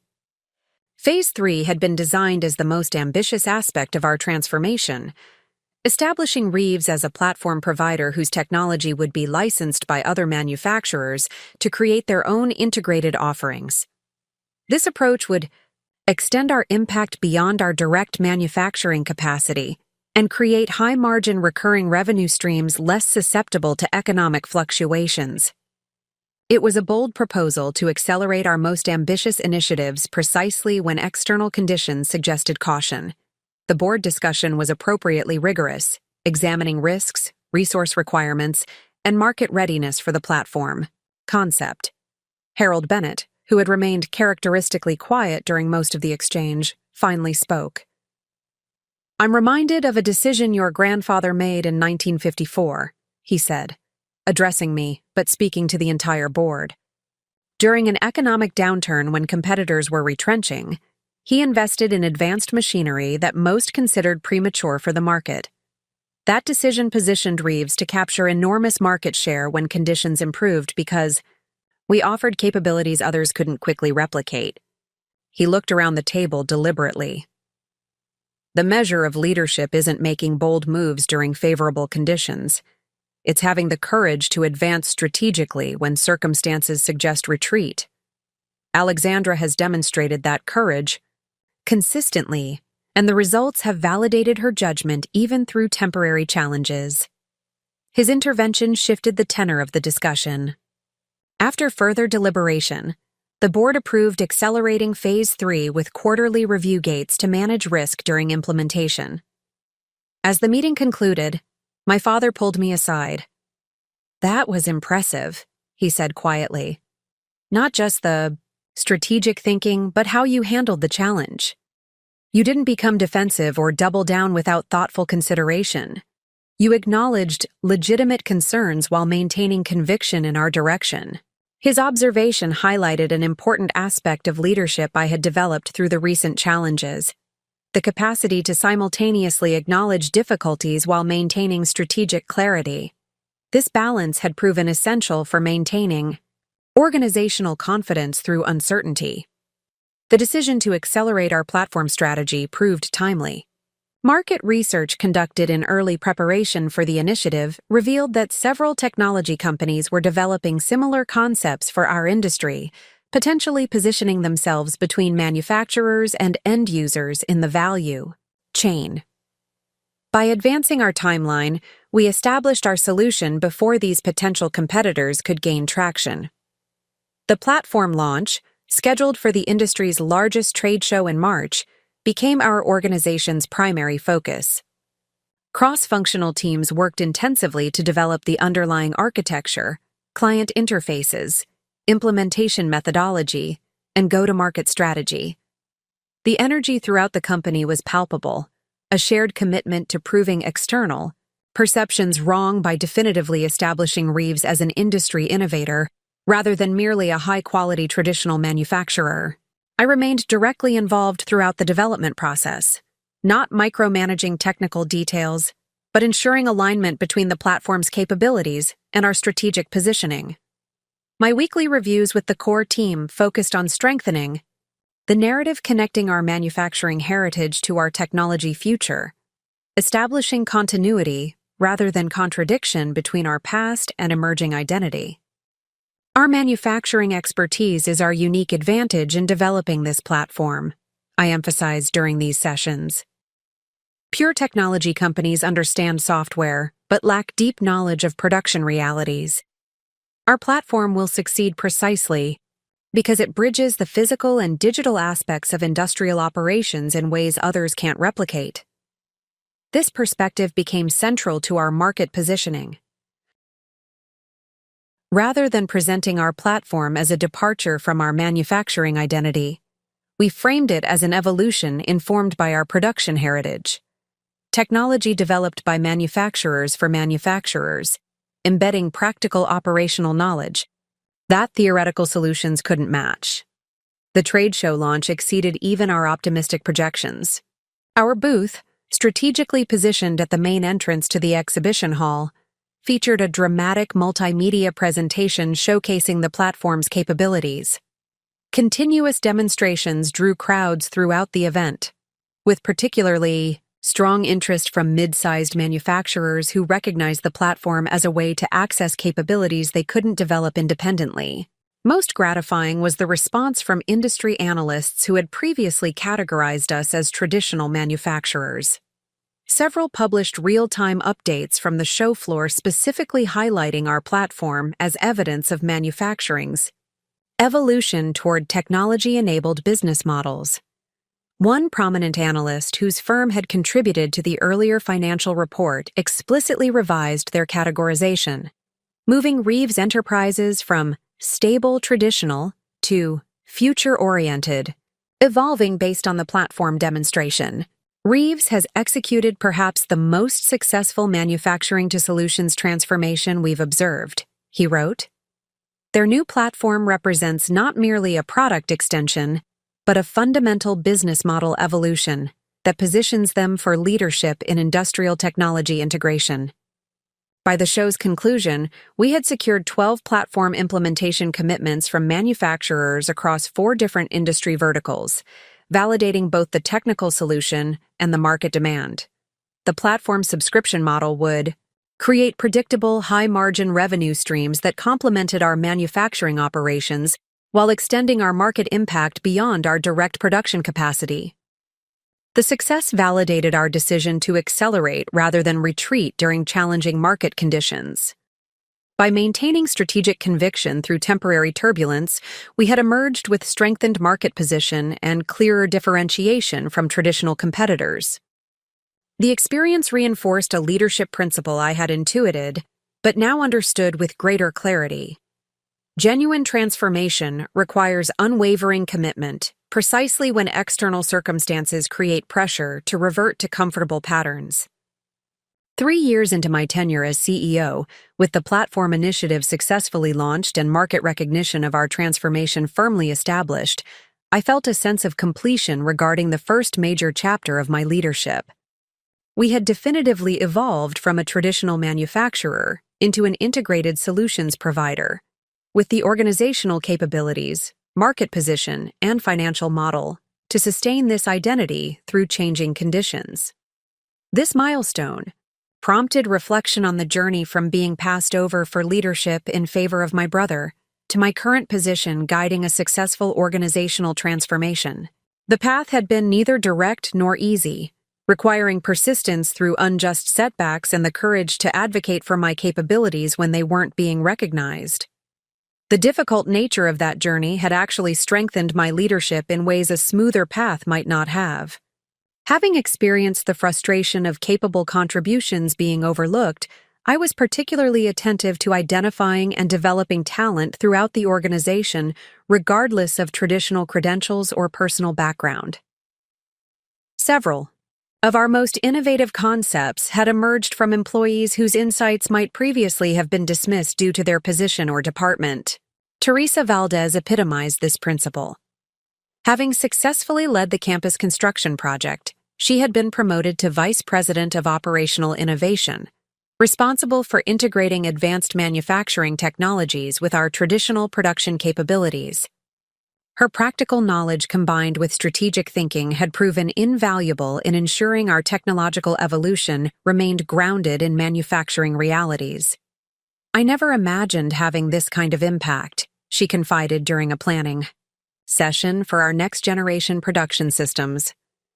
"For 20 years, I was just focused on doing my specific job well. Having the opportunity to shape the company's future is something I didn't think was possible for someone with my background." "The best insights often come from people closest to the work," I replied. "One of our biggest mistakes in the past was assuming leadership perspective was limited to those with traditional credentials or specific backgrounds. We're stronger now because we recognize talent and potential in all their forms." This philosophy had become embedded in our organizational culture.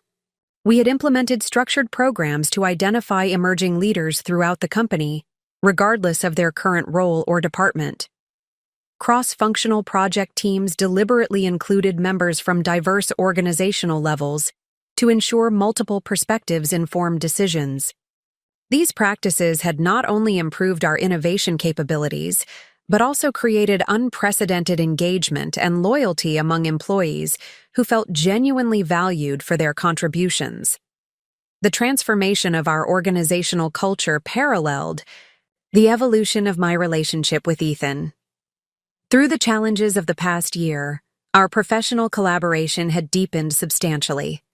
His business development subsidiary had played a crucial role in securing platform implementation partners, leveraging his relationship skills to engage potential clients that might have been hesitant to adopt such an innovative approach. "The platform has completely changed our conversations with prospective partners," he reported during our monthly coordination meeting. "Instead of discussing incremental improvements to existing operations, we're now engaging in transformational dialogues about fundamental business model evolution. It's attracting a different level of client executive. Individuals thinking strategically about their company's future, rather than merely operationally about current challenges." His observation reflected his own evolution as a business leader. He had found authentic professional identity not by following a prescribed family succession plan, but by discovering the intersection between his natural abilities and genuine market needs. The result was not only his personal fulfillment, but also substantive contribution to our company's success. Our personal relationship had gradually warmed as well. The competitive tension that had characterized our interactions for years had largely dissipated, replaced by mutual respect for our different but complementary capabilities. We weren't close in the way some siblings might be, but we had established a functional relationship built on professional appreciation, rather than merely familial obligation. My relationship with my father had undergone an even more profound transformation. From the hierarchical parent-child dynamic of my early career to the strained period following the succession decision, we had eventually established a relationship of mutual respect and collaborative leadership. He had become my most trusted advisor while fully acknowledging my authority as CEO, a delicate balance that reflected his emotional maturity and genuine commitment to the company's success above personal considerations. During a rare quiet moment together following a board meeting where we had presented record quarterly results, despite continued market challenges, he shared a perspective that reflected his own journey. "I made a serious mistake in Judgment 3 years ago," he said without preamble as we reviewed presentation materials after other board members had departed. "I allowed traditional thinking about succession and family dynamics to override objective assessment of leadership capability. I'm grateful you had the strength of character to persist, despite that misjudgment." It was the most direct acknowledgement he had ever offered regarding the succession decision that had temporarily derailed my leadership path. After 3 years of demonstrated success, he clearly felt it important to address what had long remained a subtle undercurrent in our relationship.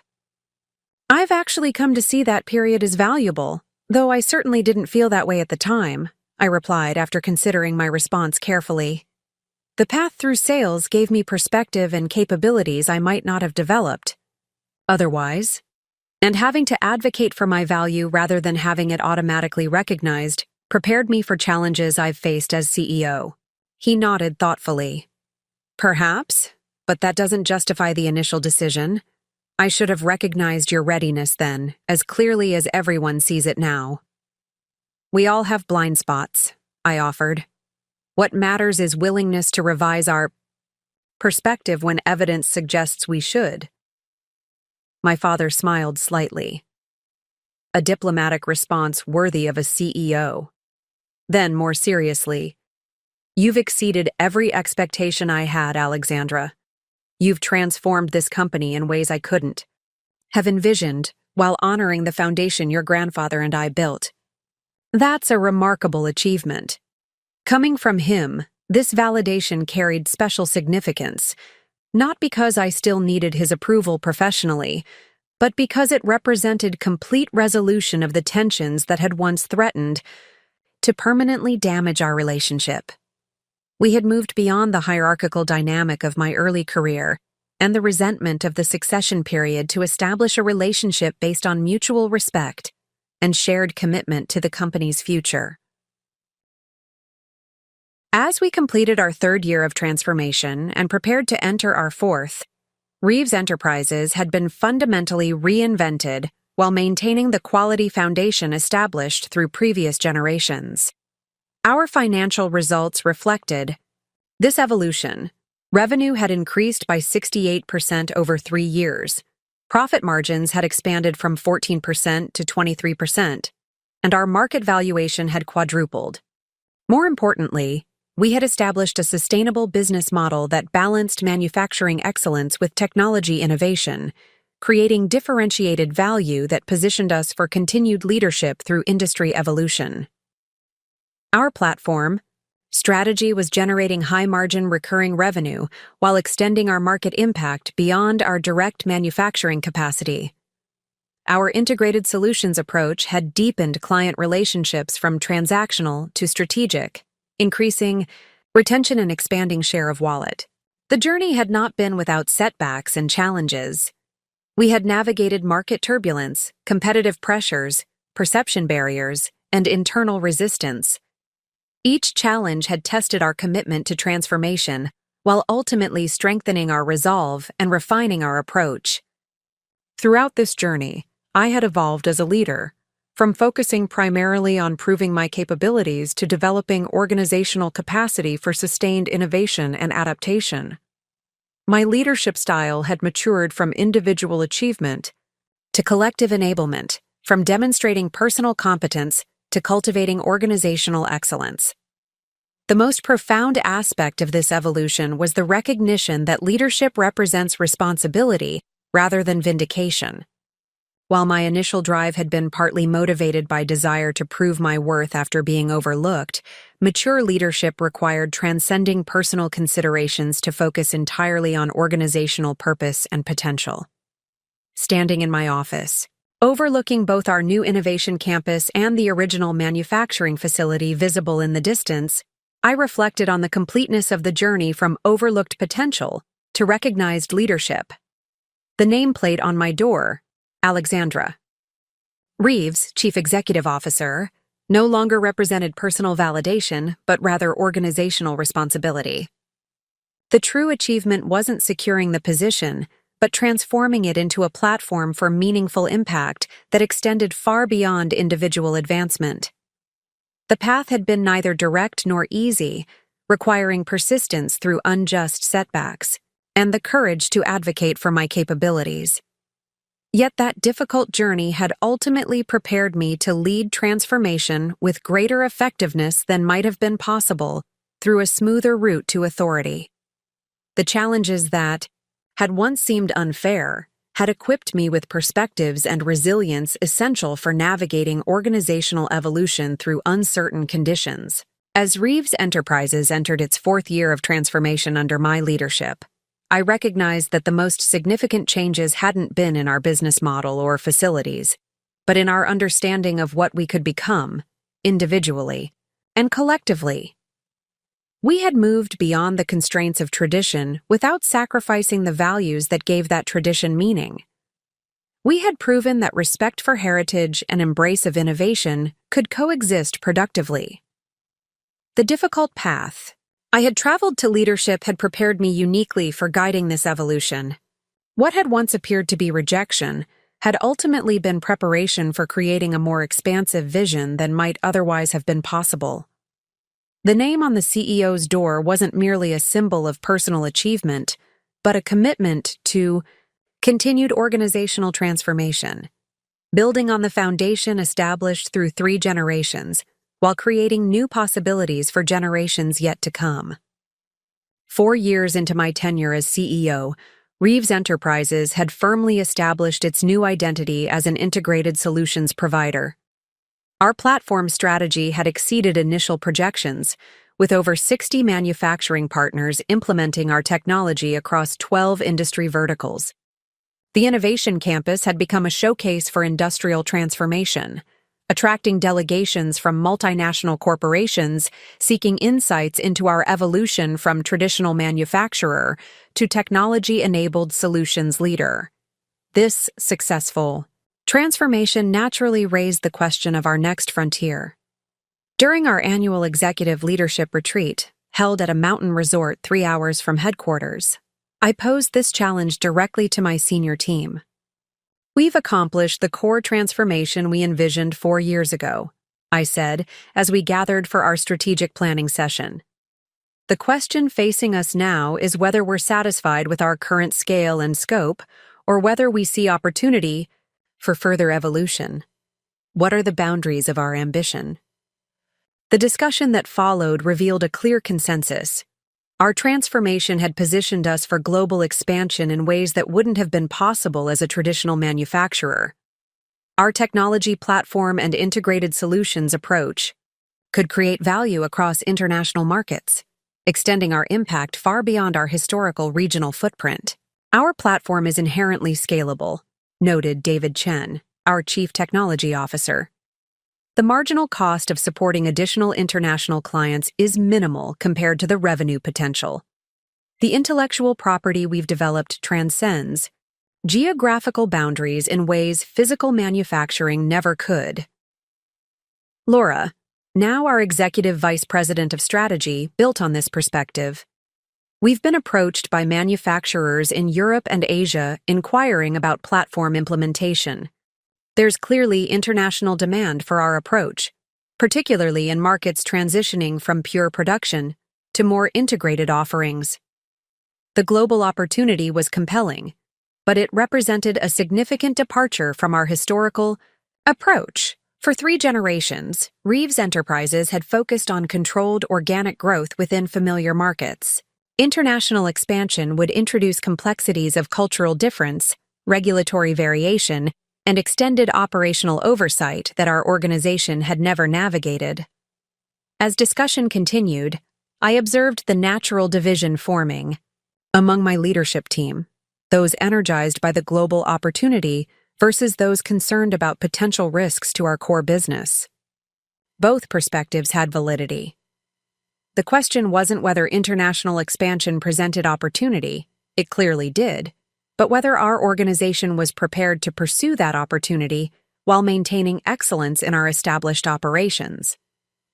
After 2 days of intensive analysis and debate, we crystallized our strategic direction. Reeves Enterprises would pursue international expansion through a deliberate, phased approach, focusing initially on markets with strong manufacturing traditions, now facing similar transformation imperatives to those we had navigated successfully. Germany, Japan, and South Korea emerged as priority targets based on their industrial base, technology adoption patterns, and cultural affinity for quality-centered manufacturing.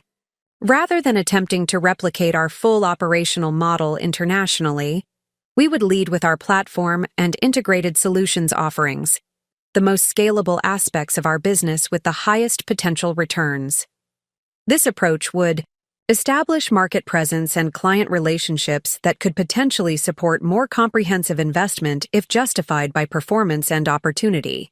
The board received this strategy with characteristic careful consideration, probing assumptions and testing projections. Harold Bennett, now in his 70s but still our most perceptive director, posed the essential question. This represents a fundamental shift from the regional focus that has defined Reeves Enterprises for 3 generations, he observed.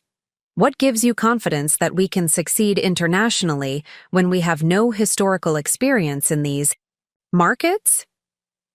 It was a legitimate challenge that deserved thoughtful response rather than defensive reaction. You're right that global expansion represents uncharted territory for our company, I acknowledged. However, our transformation over the past 4 years has fundamentally changed our operational model in ways that actually facilitate international scaling. Our platform technology doesn't require physical proximity to create value. Our solutions methodology can be adapted to different cultural contexts while maintaining core principles. I continued, addressing the underlying concern directly. More importantly, we've demonstrated our capacity to navigate significant organizational transformation successfully. The shift from regional manufacturer to global solutions provider is substantial, but not more challenging than the evolution we've already accomplished. We've built adaptive capabilities that prepare us for exactly this kind of expansion. My father, still serving as chairman though increasingly focused on community leadership rather than company operations, offered his perspective. When my father expanded beyond the original workshop, many wondered whether quality could be maintained at larger scale. When we built the main manufacturing facility, similar questions arose. Each generation has expanded the boundaries of what Reeves Enterprises